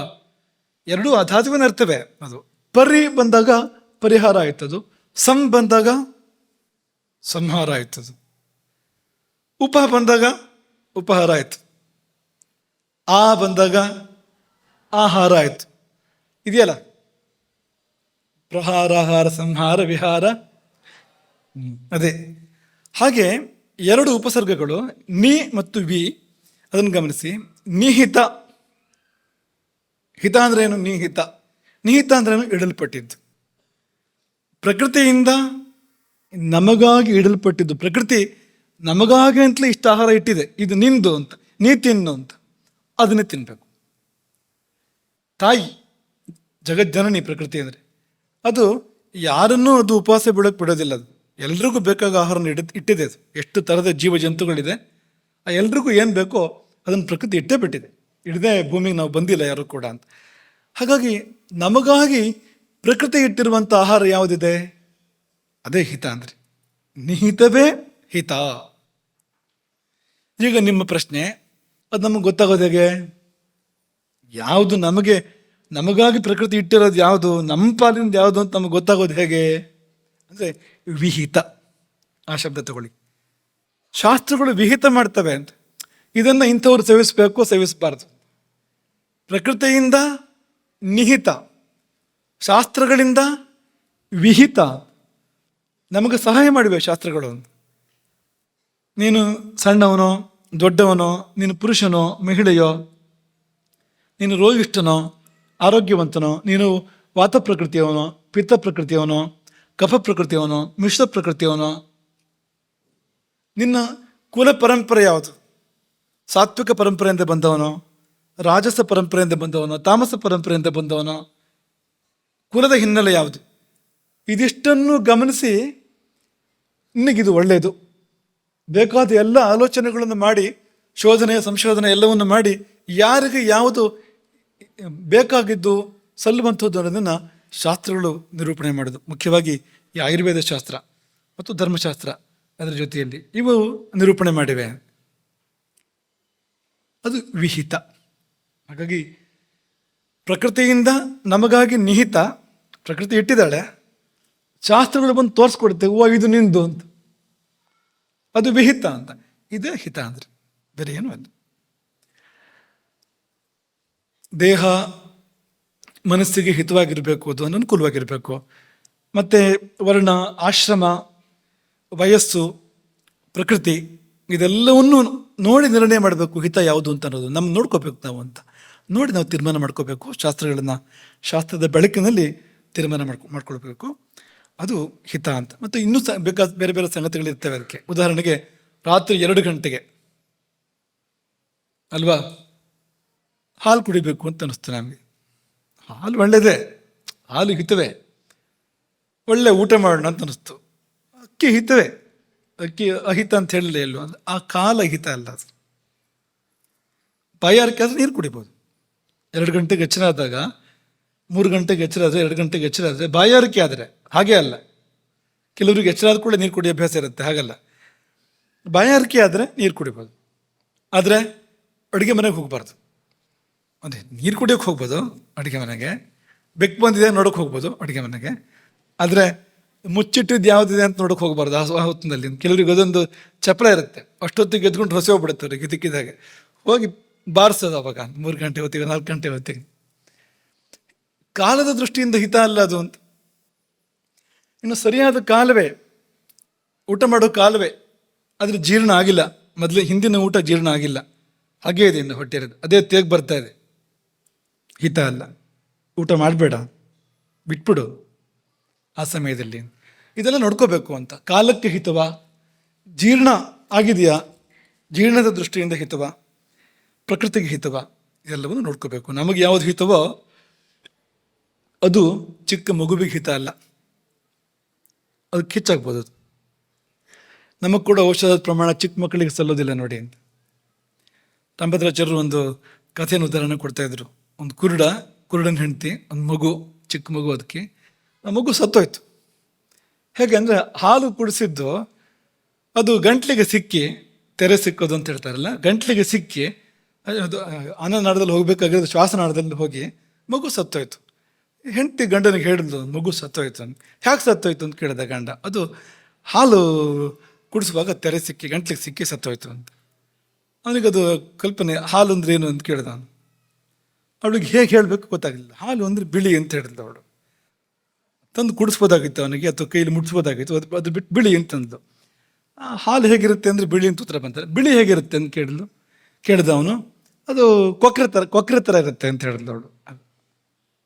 ನೋಡಿ, ಹಾಲು ಹೇಗಿರುತ್ತೆ ಅಂದರೆ ಬಿಳಿ ಅಂತ ಉತ್ತರ, ಬಿಳಿ ಹೇಗಿರುತ್ತೆ ಅಂದರೆ ಕೊಕ್ಕರೆ ಥರ ಅಂತ. ಕೊಕ್ಕರೆ ಹೇಗಿರುತ್ತೆ ಅಂತ ಕೇಳ್ದ ಅವನು. ಮತ್ತೆ ಅವಳಿಗೆ ಏನು ಹೇಳಬೇಕೋ ಗೊತ್ತಾಗಲಿಲ್ಲ. ಕೈನ ಹೀಗೆ ಮಾಡಿ ತೋರಿಸಿಲ್ಲ ಅಂತ ಅವಳು. ಕೊಕ್ಕರೆ ಹೀಗಿರುತ್ತೆ ಅಂತ ಅವನು ಹೀಗೆ ಮುಟ್ಟಿ ನೋಡಿದವನು ಇಂಥ ಹಾಲನ್ನು ಮಗುವಿನ ಗಂಟ್ಲಿಗೆ ಹಾಕಿದರೆ ಅದು ಸತ್ತೋಗದೆ ಇರುತ್ತೆ ಅದು ಅಂತ ಕೇಳಿದ್ನಂತ. ಹೀಗಿದೆ, ಇಷ್ಟು ಉದ್ದ ಇದೆ, ಚೂಪಿದೆ ಬೇರೆ, ಮತ್ತೆ ಇದನ್ನು ಮಗುವಿನ ಗಂಟ್ಲಿಗೆ ಹಾಕೋದಾ ಅಂತ. ಹಾಗೆ ಮಾತಿಗೆ ಹೇಳಿದ್ವ ನಿಮ್ಗೆ ಅದನ್ನು. ಮಗು ಅಂದರೆ ಬೇರೆ, ದೊಡ್ಡವರು ಅಂದರೆ ಬೇರೆ ಅನ್ನೋದಕ್ಕೆ ಆ ಕುರುಡನ ವ್ಯಾಖ್ಯಾನ. ಆ ಥರ ಹೋಗಬೇಡಿ, ಹಾಗಲ್ಲ ಅದು. ಹಾಗಾಗಿ ಹಿತಗಳು ಪ್ರಕೃತಿಗೆ ತಕ್ಕಂತೆ ಬೇರೆಯಾಗತ್ತೆ. ಆಯುರ್ವೇದ ರಸಾಯನ ವ್ಯಾಖ್ಯೆಯಲ್ಲಿ ಹಿತಂ ಅಂದರೆ ದೇಶಕಾಲ ದ್ಯುಚಿತಂ, ಆ ಊರಿಗೆ ಆ ಹೊತ್ತಿಗೆ ಎಲ್ಲ ಸರಿಯಾಗತ್ತಾ ನೋಡು ಅಂತ ಹೇಳ್ತಾರೆ ಅವರು. ಅದನ್ನ ಅಲ್ಲಿ ಇಲ್ಲಿ ಹಿತ ಪ್ರಿಯ ವಿವೇಚನೆ ಬೇಕು ನಮಗೆ. ಇವತ್ತು ಸಮಯ ಇಲ್ಲ ಅದಕ್ಕೆ ಹೇಳೋದಕ್ಕೆ. ಅದನ್ನ ಚರಕರು ಹೇಳ್ತಾರೆ, ಹಿತಮೇವ ಅನುರುದ್ಧಂತೆ ಪ್ರಪರೀಕ್ಷ್ಯ ಪರೀಕ್ಷಕಾ. ವಿಮರ್ಶಕರು ಏನು ಮಾಡ್ತಾರೆ ಅಂದರೆ ಹಿತವನ್ನೇ ಸ್ವೀಕಾರ ಮಾಡ್ತಾರೆ, ಪ್ರಪರೀಕ್ಷೆ ಚೆನ್ನಾಗಿ ಪರೀಕ್ಷೆ ಮಾಡಿ ಯಾವುದು ಹಿತವೋ ಅದನ್ನೇ ಸ್ವೀಕಾರ ಮಾಡ್ತಾರೆ. ಲೌಕಿಕರು ರಜೋಗುಣದಿಂದ ಅವ್ರಿಗೆ ಮೋಹ ರಜೋಗುಣ ಮತ್ತು ಮೋಹ ಎರಡೂ ಬಂದ್ಬಿಟ್ಟಿದೆ. ಮೋಹ ಅಂದರೆ ತಮಗುಣ. ಈ ರಜಸ್ಸು ತಮಸ್ಸು ಬಂದು ಮುಸುಕಿದವರು ಪ್ರಿಯವನ್ನು ಆರಿಸ್ತಾರೆ, ಹಿತವನ್ನು ಆರಿಸದೆ ಪ್ರಿಯವನ್ನು ಆರಿಸ್ತಾರೆ. ನಮಗೆ ಯಾವುದು ಇಷ್ಟ ಆಗುತ್ತೋ ಅದು ಪ್ರಿಯ, ಯಾವುದು ಒಳ್ಳೆಯದೋ ಅದು ಹಿತ. ಯಾವುದು ಒಳ್ಳೆಯದೋ ಅದು ಹಿತ, ಯಾವುದು ಇಷ್ಟ ಆಗುತ್ತೋ ಅದು ಪ್ರಿಯ. ಗೆರೆ ಒಳ್ಳೇದಿದ್ದರೆ, ಅದೃಷ್ಟ ಗಟ್ಟಿ ಇದ್ದರೆ ಪ್ರಿಯವೇ ಹಿತ ಆಗ್ಬೋದು, ಹಿತವೇ ಪ್ರಿಯ ಆಗ್ಬೋದು. ಯಾವುದು ಒಳ್ಳೆಯದೋ ಅದೇ ಇಷ್ಟ ಆಗ್ಬೋದು. ಅದು ಕೆಲವು ಬಾರಿ ಹಾಗಾಗದೇ ಇರ್ಬೋದು, ಅಹಿತ ಪ್ರಿಯ ಆಗ್ಬೋದು. ಸಕ್ಕರೆ ಕಾಯಿಲೆ ಬಂದವನಿಗೆ ಜಿಲೇಬಿ ಇಷ್ಟ ಆದ ಹಾಗೆ ಹಾಗಾಗ್ಬೋದು, ಅದಾಗಬಾರ್ದು. ಹಾಗಾಗಿ ಸಾಧ್ಯ ಆದರೆ ಹಿತವನ್ನು ಇಷ್ಟಪಡಬೇಕು, ಹಾಗೆ ಮನಸ್ಸನ್ನು ತಿದ್ಕೋಬೇಕು. ಇಲ್ಲದೇ ಇದ್ದರೆ ಇಷ್ಟ ಆಗಲಿ ಬಿಡಲಿ, ಹಿತವನ್ನು ಸೇವಿಸಬೇಕು. ಇಷ್ಟ ಆದರೂ ಕೂಡ ಅದು ಹಿತ ಅಲ್ಲದೆ ಇದ್ದರೆ ಪ್ರಿಯವನ್ನು ಬಿಡಬೇಕು ಎಂಬುದಾಗಿ ಚರಕರು ವಿವರಣೆ ಕೊಡ್ತಾರೆ. ಇನ್ನೊಂದು ಮಿತಾಹಾರ, ಎರಡನೇದು. ಹಿತವೇ ಆದರೂ ಕೂಡ ಅಳತೆ ನೋಡು, ಎಷ್ಟಾದ್ರೂ ತಿನ್ನಬೇಡ. ಕೆಲವರಿಗೆ ಊಟ ಮಾಡುವಾಗ ಎಷ್ಟು ಮಾಡಬೇಕು ಅಂತಲೇ ಗೊತ್ತಾಗೋದಿಲ್ಲ, ಮಾಡ್ತಾ ಹೋಗ್ಬಿಡ್ತಾರೆ ಊಟವನ್ನು.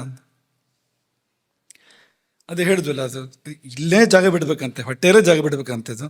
ಹೊಟ್ಟೆ ತುಂಬಿ ಎದೆಗೆ ಬಂದು, ಎದೆ ತುಂಬಿ ಗಂಟ್ಲಿಗೆ ಬಂದು, ಗಂಟ್ಲು ತುಂಬಿ ಮೂಗಿಗೆ ಬಂದರೆ ಮೂಗಿನ ಮಟ್ಟ ಊಟ ಮಾಡಿದೆ ಅಂತಂದರೆ ಅದು ಇನ್ನೂ ಮೇಲೆ ಹೋಗ್ಬೋದು ಅಂತ. ಹಾಗಾಗತ್ತೆ ಅದು. ಹಾಗಾಗಿ ಮಿತಿ ಬೇಕು. ಅಳೆದು ನಿರ್ಣಯಿಸಿದ ಆಹಾರ, ಕಡಿಮೆ ಅಂತಲೂ ಅಲ್ಲ ಹೆಚ್ಚು ಅಂತಲೂ ಅಲ್ಲ. ಮಿತಿ ಅಂದರೆ ಕಡಿಮೆ ಊಟ ಮಾಡಬೇಕು ಅಂತ ಅರ್ಥ ಅಲ್ಲ. ಕಡಿಮೆ ಊಟ ಮಾಡಿದರೂ ಕೂಡ ದೋಷವೇ ಆಗುವಂಥದ್ದು.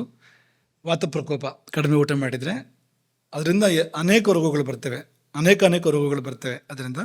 ಹಾಗಾಗಿ ಅವನಿಗೆ ಎಷ್ಟು ಬೇಕೋ ಅಷ್ಟು ಅಂತ ಒಂದು ತೂಕ, ಒಂದು ಅಳತೆ ಅಂತ. ಅದು ಕೂಡ ಹಾಗೆ, ಅವನು ಯಾರು ಅನ್ನೋದ್ರ ಮೇಲೆ ಮಿತ ಬೇರೆ ಆಗುತ್ತೆ ಅಂತ. ಮಗುವಾದರೆ ಪ್ರಮಾಣ ಬೇರೆ, ದೊಡ್ಡವರಾದ್ರೆ ಪ್ರಮಾಣ ಬೇರೆ, ಹೆಣ್ಣಾದರೆ ಪ್ರಮಾಣ ಬೇರೆ, ಗಂಡಾದರೆ ಪ್ರಮಾಣ ಬೇರೆ, ವಯಸ್ಸಾದ್ಮೇಲೆ ಪ್ರಮಾಣ ಬೇರೆ. ಒಂದು 70 ವರ್ಷ 80 ವರ್ಷ ಅಂದರೆ ಆಹಾರ ತಾನೇ ಕಡಿಮೆ ಆಗುತ್ತೆ. ಆ ಸಮಯದಲ್ಲಿ ಕಡಿಮೆ ಸಾಕು. ತುಂಬ ಕೆಲಸ ಮಾಡೋನಿಗೆ ಬೇಕಾಗೋ ಆಹಾರ ಬೇರೆ, ಗದ್ದೆ ಕೆಲಸ ತೋಟ ಕೆಲಸ ಮಾಡೋನ ಆಹಾರ ಬೇರೆ. ಅದೇ ಬೌದ್ಧಿಕವಾದ ಕಾರ್ಯಗಳನ್ನು ಮಾಡ್ತಾಯಿದ್ರೆ ಬೇಕಾದ ಆಹಾರವೇ ಬೇರೆ. ಅದಕ್ಕೆ ಈ ಎಷ್ಟು ಬೇಕು ಅನ್ನೋದು ಆ ಪ್ರಮಾಣ ಇದೆಯಲ್ಲ ಬೇರೆ ಬೇರೆ ಆಗುತ್ತೆ ಅಂತ. ತುಂಬ ಕೆಲಸ ಮಾಡೋನಿಗೆ ಆಹಾರವೂ ಹಾಗೆ ಬೇಕಾಗತ್ತೆ. ಅದಿಲ್ಲದೆ ಅಂದರೆ ಆಹಾರ ಕಡಿಮೆ ಸಾಕಾಗತ್ತೆ. ಮಿತವಾಗಿ ಸ್ವೀಕಾರ ಮಾಡುವಂಥದ್ದು, ಮಿತಿಯನ್ನು ದಾಟ್ತಾ ಇರುವಂಥದ್ದು. ಹಿತಾಶಿ ಸ್ಯಾತ್ ಮಿತಾಶಿ ಸ್ಯಾತ್ ಆಯುರ್ವೇದ ಹೇಳುವಂಥದ್ದು. ಜೀರ್ಣೆ ಹಿತಂ ಮಿತಂ ಚಾದ್ಯಾತ್ ಆಯುರ್ವೇದದ್ದೇ ಮಾತು. ಇದು ಕೂಡ ಆಹಾರ ಸಂಭವಂ ವಸ್ತು ರೋಗಾಶ್ಚ ಆಹಾರ ಸಂಭವ. ಈ ಶರೀರವು ಆಹಾರದಿಂದಲೇ ಬರುವಂಥದ್ದು, ರೋಗಗಳು ಆಹಾರದಿಂದಲೇ ಬರುವಂಥದ್ದು. ಶರೀರ ಬರುವಂಥದ್ದು ಹಿತಾಹಾರದಿಂದ, ರೋಗ ಬರುವಂಥದ್ದು ಅಹಿತಾಹಾರದಿಂದ, ಅಮಿತಾಹಾರದಿಂದ. ನಿತ್ಯಂ ಹಿತಾಹಾರ ವಿಹಾರ ಸೇವೆ, ಇದೆಲ್ಲ ಆಯುರ್ವೇದದ ಉಲ್ಲೇಖಗಳು. ಅದಿರಲಿ. ಮೂರನೇದು ತುಂಬ ಮುಖ್ಯವಾಗಿರುವಂಥದ್ದು ಮೇಧ್ಯ. ಕೇಳಿದ್ದೀರಾ ಈ ಶಬ್ದವನ್ನ? ಮೇಧ್ಯ ಶಬ್ದ ಕೇಳಿದ್ದೀರಾ? ಅಮೇಧ್ಯ ಶಬ್ದ ಕೇಳಿದ್ದೀರಾ? ಅಪವಿತ್ರ ಅಂತ ಅರ್ಥ ಅಮೇಧ್ಯ ಅಂದರೆ.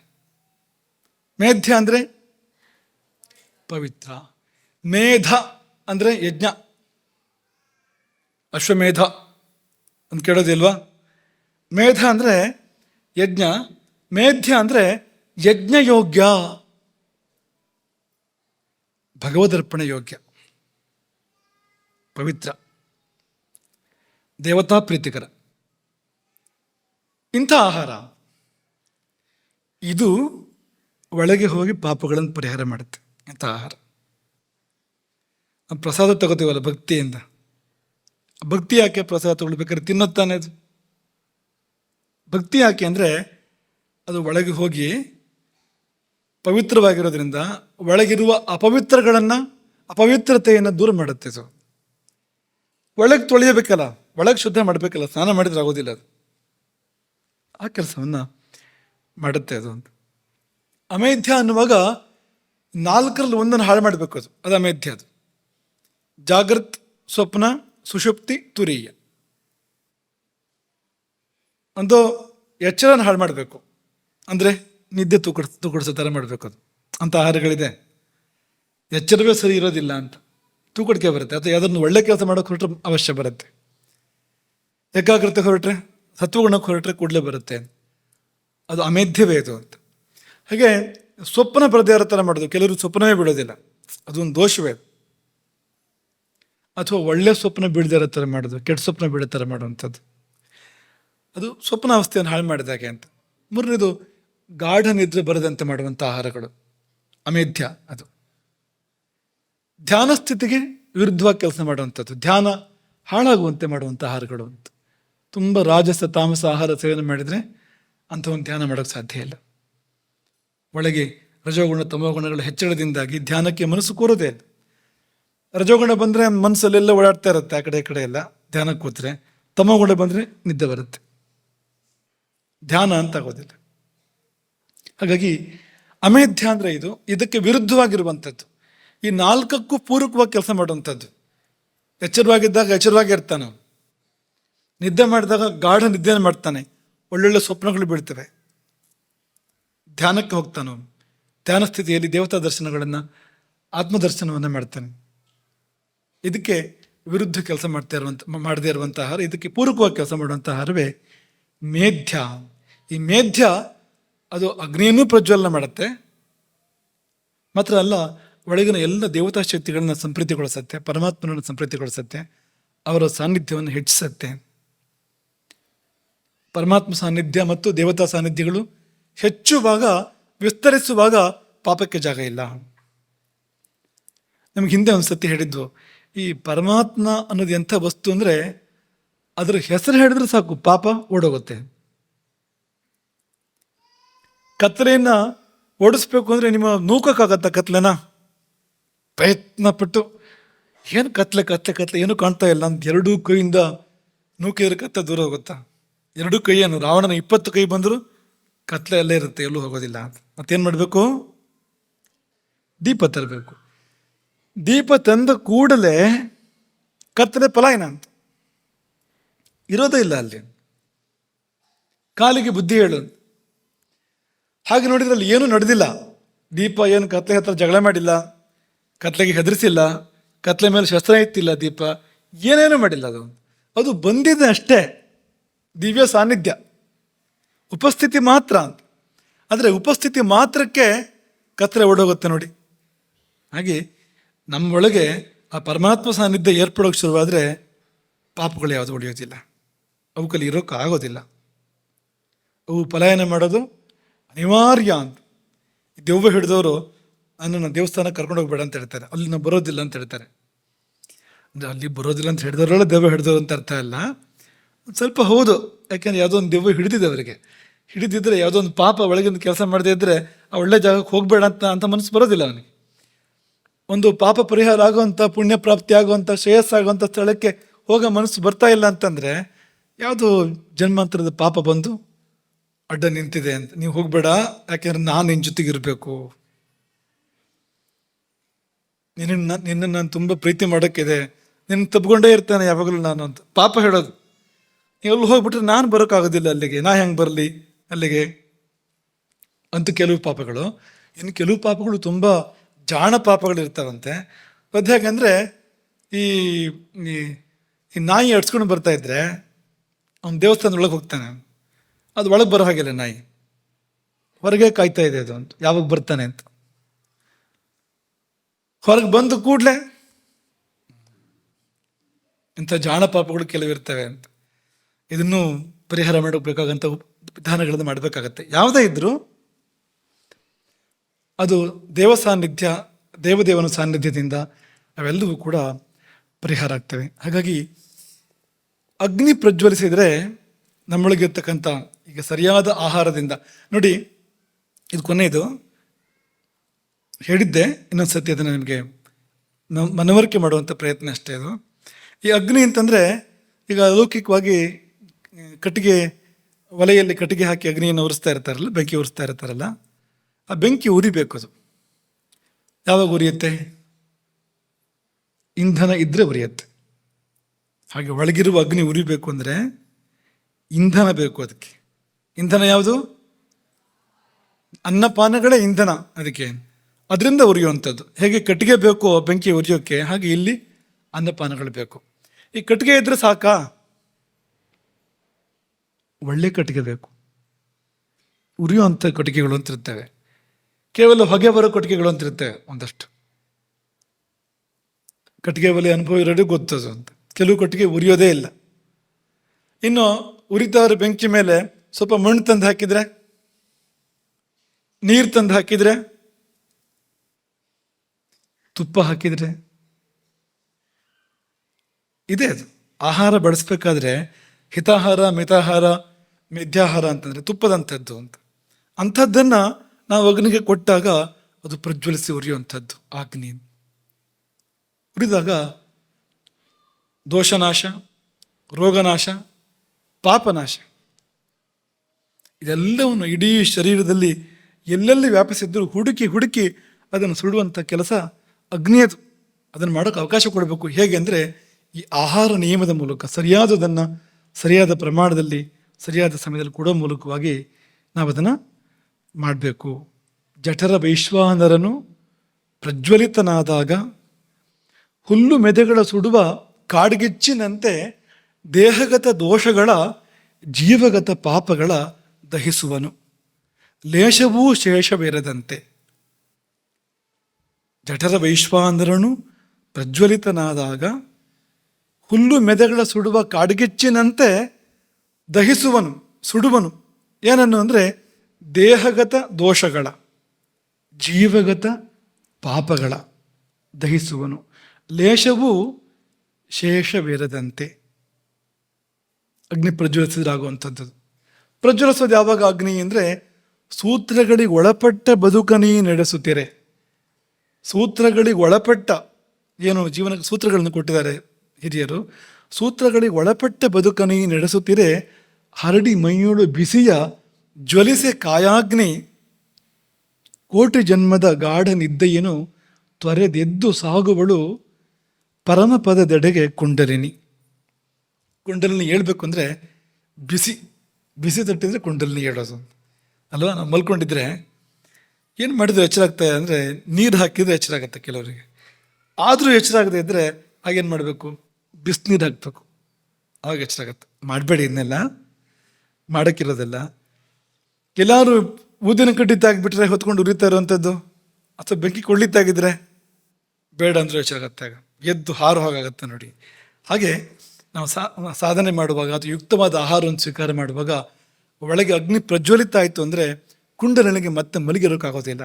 ಅವಳು ಹೇಳ್ತಾಳೆ, ಕೋಟಿ ಜನ್ಮದ ಗಾಢ ನಿದ್ದೆಯನ್ನು ತೊರೆದೆದ್ದು ಸಾಗುವಳು ಪರಮಪದದೆಡೆಗೆ ಕುಂಡಲಿನಿ. ಪರಮಪದದ ಕಡೆಗೆ ಆ ಕುಂಡಲಿನಿ ಸಾಗ್ತಾಳೆ. ಅಲ್ಲಿವರೆಗೂ ಕೂಡ ಅದರ ಲಾಭ ಇದೆ. ಅದಕ್ಕಿಂತ ಮೊದಲು ಈ ಅಗ್ನಿ ಎಲ್ಲ ದೋಷಗಳನ್ನು ಪರಿಹಾರ ಮಾಡಿ ನಮ್ಮನ್ನು ನಿರ್ದೋಷರನ್ನಾಗಿ ಮಾಡಿಬಿಡುತ್ತೆ, ಶುದ್ಧಾತ್ಮರನ್ನಾಗಿ ಮಾಡಿಬಿಡುತ್ತೆ.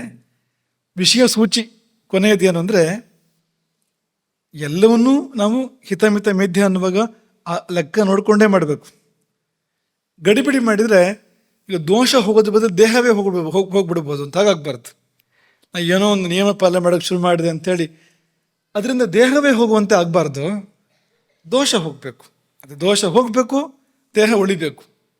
ಈ ಮಧ್ಯದಲ್ಲಿ ನಮ್ಮ ಜೀವನದ ಸೂತ್ರಗಳು, ಜೀವನಕ್ಕೆ ಹಾಕ್ಕೊಂಡಿರ್ತಕ್ಕಂಥ ನಿಯಮಗಳು ನಡಿಬೇಕು. ಇದೇ ಆಗಬೇಕಾಗಿರುವಂಥದ್ದು. ಹಾಗಾಗಿ ಇದು ಯೋಗದ ದೃಷ್ಟಿಯಿಂದ ಭೋಜನ. ನಿಮಗೆ ಅಗಸ್ತ್ಯರ ಕಥೆ ಒಂದನ್ನು ನೆನಪು ಮಾಡಬೇಕು. ಇವತ್ತು ಅದಕ್ಕೆ ಸಮಯ ಕಡಿಮೆ ಇದೆ. ಅಗಸ್ತ್ಯರು ಅವರು ಎಂಥ ಅಗ್ನಿ ಅಂದರೆ, ಅಗಸ್ತ್ಯರು ಊಟ ಆದಮೇಲೆ ನೆನಪು ಮಾಡಬೇಕಂತೆ. ಅಗಸ್ತ್ಯರನ್ನು ನೆನ್ಪಿಟ್ಕೊಳ್ಳಿ. ಊಟ ಮುಗಿದ ಮೇಲೆ ಮೊಟ್ಟ ಮೊದಲು ಯಾರನ್ನು ನೆನಪು ಮಾಡ್ಕೊಳ್ಬೇಕು? ಅಗಸ್ತ್ಯಂ ಅವ್ರನ್ನ ನೆನಪು ಮಾಡ್ಕೊಳ್ಬೇಕಂತ. ಯಾಕೆಂದರೆ ಅವರು ನೆನಪು ಮಾಡ್ಕೊಂಡ್ರೆ ಸಾಕಂತ ಇಲ್ಲಿ ಜೀರ್ಣಶಕ್ತಿ ಜಾಗೃತ ಆಗತ್ತೆ ಅಂತ ನಮ್ಮೊಳಗೆ.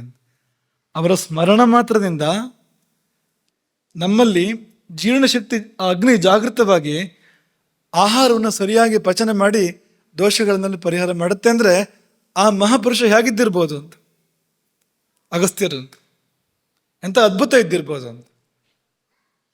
ಅವರು ಒಂದು ರಾಕ್ಷಸನನ್ನೇ ಜೀರ್ಣ ಮಾಡ್ಕೋತಾರೆ. ನಿಮಗೆಲ್ಲ ಗೊತ್ತು ಆ ಕಥೆ. ವಾತಾಪಿ ಎನ್ನುವ ರಾಕ್ಷಸನನ್ನೇ ಜೀರ್ಣೋಭವ ಅಂದರೆ ಏನಿರಬೇಕು ಅಗ್ನಿ ಇದು ಅಂತ.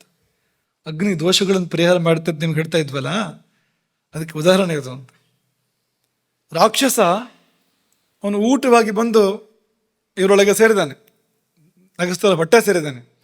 ಹಾಗೆ ಎಷ್ಟೋ ಜನರ ಹೊಟ್ಟೆಯನ್ನು ಮೊದಲು ಸೇರಿ ಅವ್ರನ್ನೆಲ್ಲ ಕೊಂದು ಮುಗಿಸ್ಬಿಟ್ಟಿದ್ದಾನೆ ಅವನು. ಆ ರಾಕ್ಷಸಿಗೆ ಒಂದು ಶಕ್ತಿ ಏನು ಅಂದರೆ, ಆಡಿನ ರೂಪ ತಾಳ್ತಾನೆ, ಕೊಂದು ಅಡುಗೆ ಮಾಡ್ಬೋದು. ಊಟ ಮಾಡಿದ್ಮೇಲೆ ಮತ್ತೆ ಅವನು ಆಡಾಗ್ತಾನೆ ಅಂತ. ಹೊಟ್ಟೆ ಒಳಗೆ ಹೋದ್ಮೇಲೆ ತಿರುಗಿ ಮತ್ತೆ ಆಡಾದ್ರೆ ಕಥೆ ಏನು? ಊಟ ಮಾಡಿದವನ ಕಥೆ ಏನಾಗಬೇಕು? ಮತ್ತೆ ಅವನಿಗೆ ಕೊಂಬೆಲ್ಲ ಬಂದು ಅವನು ಆಡಾಗಿ ಅವನು ಗುದ್ದಿದ್ರೆ ಹೊಟ್ಟೆ ಗೋಡೆಯನ್ನು ಬೆಳಗ್ಗೆಯಿಂದ ಕಥೆ ಏನು ಅಂತ. ಗುದ್ದದೆಲ್ಲ ಬೇಡ, ಅವನಿಗೆ ತನ್ನ ನಿಜರೂಪ ಬಂತು ಅಂದರೆ ಮತ್ತೆ ಹೊಟ್ಟೆ ಇಲ್ದಿರುತ್ತಲ್ಲಿ. ಹೀಗೆ ಸಾವಿರಾರು ವಿಪ್ರೋತ್ತಮರನ್ನು ಸಂಹಾರ ಮಾಡಿದಂಥ ಒಬ್ಬ ಮಹಾರಾಕ್ಷಸ ಅಗಸ್ತ್ಯರ ಹೊಟ್ಟೆ ಸೇರಿದಾಗ ಅವ್ರಿಗೆ ಗೊತ್ತಿತ್ತು, ಮೊದಲೇ ಅದೇನು ಅಂತ ಗೊತ್ತಿತ್ತು. ಆ ಊಟ ಬೇಕು ಅಂತಲೇ ಹೋಗಿದ್ದವನು, ಜೀರ್ಣ ಮಾಡಬೇಕು ಅಂತಲೇ ಹೋಗಿದ್ದಂತೆ. ಅವರು ಹೊಟ್ಟೆ ಮೇಲೆ ಕೈ ತಮಾಷೆ ಹೇಳ್ತಾರೆ, ಹೊಟ್ಟೆ ಮೇಲೆ ಕೈ ಆಡಿಸಿದ್ರು ಅಗಸ್ತ್ಯರು ಅಂತ. ಹೊಟ್ಟೆ ಮೇಲೆ ಅಂದರೆ ಈ ನಾಭಿ ಸುತ್ತನೇ ಹೀಗೆ ಕೈ ಆಡಿಸೋ ಕ್ರಮ ಇದೆ. ಒಂದು ನಾಭಿ ಸುತ್ತನೇ ಕೈ ಆಡಿಸಿದಾಗ ಅಗ್ನಿ ಜಾಗೃತವಾಗಿ ಜೀರ್ಣ ಮಾಡೋಂಥ ಒಂದು ಕ್ರಮ ಇದೆ. 48 ಸುತ್ತು ಅಥವಾ ತುಪ್ಪ ಮುಟ್ಕೊಂಡು ಸುತ್ತು ಅಂತೆಲ್ಲ ಕ್ರಮ ಇದೆ. ಅದು ಕೆಲಸನೂ ಮಾಡುತ್ತೆ, ಅದು ಪರಿಣಾಮನೂ ಮಾಡುತ್ತೆ ಅದು. ಹಾಗೆ ಅವರು ವಾತಾಪಿ ಜೀರ್ಣೋಭವ ಅಂತ, ಅವನ ಅಣ್ಣ ವಾತಾಪಿ ನಿಷ್ಕ್ರಮಸ್ವ ಅಂತ ಬಡ್ಕೋತಾ ಇದ್ದಾನೆ. ಹೊರಗೆ ಬಾ ಅಂತ ಈ ವಾತಾಪಿ ಅಣ್ಣ ಇಲ್ವಲ್ಲ ಬಡ್ಕೋತಾ ಇದ್ದಾನೆ. ಇವ್ರು ಇಲ್ವಲ್ಲ ಅಂತ ಇವರು ಅಗಸ್ತ್ಯರು. ಜೀರ್ಣ ಆಗಿ ಹೋಗಿದ್ದಾನೆ ಅಂತ, ಅವನು ವಾತಾಪಿಯಾಗಿ ಉಳಿದಿಲ್ಲ ಇನ್ನು ಅಂತ. ಹಾಗಾಗಿ ಅವನು ಇಲ್ವಲ್ಲ, ಒಳಗೆ ಇಲ್ವಲ್ಲ ಅಂತ ಹೀಗಾಯ್ತು ಅಂತ ರಾಮಭದ್ರಾಚಾರ್ಯ ಹೇಳ್ತಾ ಇದ್ರು ಕಥೆಯನ್ನು ಯಾವಾಗಲೂ. ಆ ಕಡೆಯಿಂದ ಇಲ್ವಲ್ಲ, ಈ ಕಡೆಯಿಂದ ಇಲ್ವಲ್ಲ, ಹಾಗಾಗಿ ಹೋಯ್ತು ಅಂತ. ಅಂತಹ ಅದ್ಭುತ ಅಂತ. ಅದರ ನಂತರ ಅಗ್ನಿಕಥೆ ಮುಂದುವರಿಯುತ್ತೆ. ಅದರ ನಂತರ ಇಲ್ವಲ ಅಗಸ್ತ್ಯದ ಮೇಲೆ ದಾಳಿ ಮಾಡ್ತಾನೆ. ವಾತಾಪಿ ಅಣ್ಣ ಇಲ್ವಲ ತಮ್ಮನನ್ನು ಅಗಸ್ತ್ಯರು ಜೀರ್ಣ ಮಾಡ್ಕೊಂಡ್ರು ಅಂತ ಆದಮೇಲೆ ಅಗಸ್ತ್ಯರ ಮೇಲೆ ದಾಳಿ ಮಾಡ್ತಾನೆ. ಅಗಸ್ತ್ಯರು ಏನು ಮಾಡಿದ್ರು ಅಂದ್ರೆ, ಅಲ್ಲೇ ಒಂದು ಸೌದೆ ತಗೊಂಡ್ರ ಪಕ್ಕದಲ್ಲಿ ಇದ್ದಿದ್ದು ಅಗಸ್ತ್ಯರು, ಒಂದು ಕಲ್ಲು ತಗೊಂಡ್ರ? ಇಲ್ಲ, ಕೊಂಡು ಬಿಟ್ಟು ನೋಡಿದ್ರಂತೆ ಅವನು ಅಷ್ಟೇ. ಇಲ್ವಲನನ್ನು ದುರುಗುಟ್ಟಿ ನೋಡಿದ್ರು ಅಂತ. ಸೋಭ್ಯದ್ರವನ್ ಮುನಿಶ್ರೇಷ್ಠಂ. ಆ ಮುನಿಯ ಮೇಲೆ ಇಲ್ವಲ ಎರಗಿದ, ಅಗಸ್ತ್ಯ ಮುನಿಯ ಮೇಲೆ ಇಲ್ವಲ ಎರಗಿದ ಅಗಸ್ತ್ಯರು ದೀಪ್ತ ತೇಜಸ ಚಕ್ಷುಷ ಅನಲಕಲ್ಪೇನ. ಕಣ್ಬಿಟ್ರು. ಕಣ್ಣು ಹೇಗಿತ್ತು ಅಂದರೆ, ಕಣ್ಣು ಪ್ರಜ್ವಲಿಸ್ತಾ ಇತ್ತಂತೆ, ದೀಪ್ತ ತೇಜಸ ಅಂತ. ಅನಲಕಲ್ಪೇನ, ಬೆಂಕಿ ಇದ್ದಾಗಿತ್ತು ಕಣ್ಣು ಅಗಸ್ತ್ಯರದ್ದು. ಅಂಥ ಕಣ್ಣಿನಿಂದ ನಿರ್ದಗ್ಧ, ಸುಟ್ಟು ಬೂದಿಯಾಗಿ ಬಿದ್ದ ಅಲ್ಲೇ. ಅಂದರೆ ಅಗ್ನಿ ಎಷ್ಟಿದೆ ಅಂದರೆ ಅದು ಒಳಗಡೆಗೆ ಬೇಕು ಅಂದರೆ ಕಣ್ಣಿನ ಮೂಲಕನೂ ಹೊರಗೆ ಬರುತ್ತೆ, ಕಿವಿ ಮೂಲಕನೂ ಹೊರಗೆ ಬರುತ್ತೆ, ಕೈಯಿಂದಲೂ ಬರುತ್ತೆ. ಎಲ್ಲಿಂದ ಬೇಕಾದ್ರೂ ಕಣಗಳಿಂದ ಅಗ್ನಿಯನ್ನು ಹೊರಹೊಮ್ಮಿಸುವ ಶಕ್ತಿ ಉಳ್ಳಂಥ ಒಬ್ಬ ಮಹಾಮುನಿ ಅಂತ, ಸಾಕ್ಷಾತ್ ಅಗ್ನಿಯೇ ಎನ್ನುವಂಥ ಮಹಾಮುನಿ. ಹಾಗಾಗಿ ಇವರ ನೆನಪನ್ನು ಕೊನೆ ಪಕ್ಷ ಊಟ ಆದ ಕೂಡಲೇ ತಪ್ಪದ ಇವರು ನೆನಪನ್ನು ಮಾಡಿದರೆ ಊಟ ಮಾಡಿದ್ದು ಜೀರ್ಣ ಆದರೆ ಆ ಊಟದಿಂದ ರೋಗ ಇಲ್ಲ ನಮಗೆ. ಅಗ್ನಿ ಜಾಗೃತ ಆದರೆ ಯಾವ ರೋಗವೂ ಇಲ್ಲ. ಹರಿರಾಮ. ಗೋಕರ್ಣಮಂಡಲಾಧೀಶ್ವರ ಶ್ರೀಮಜ್ಜಗದ್ಗುರು ಶಂಕರಾಚಾರ್ಯ ಶ್ರೀ ಶ್ರೀ ರಾಘವೇಶ್ವರ ಭಾರತೀ ಸ್ವಾಮಿ ಮಹಾರಾಜ್ ಕೀ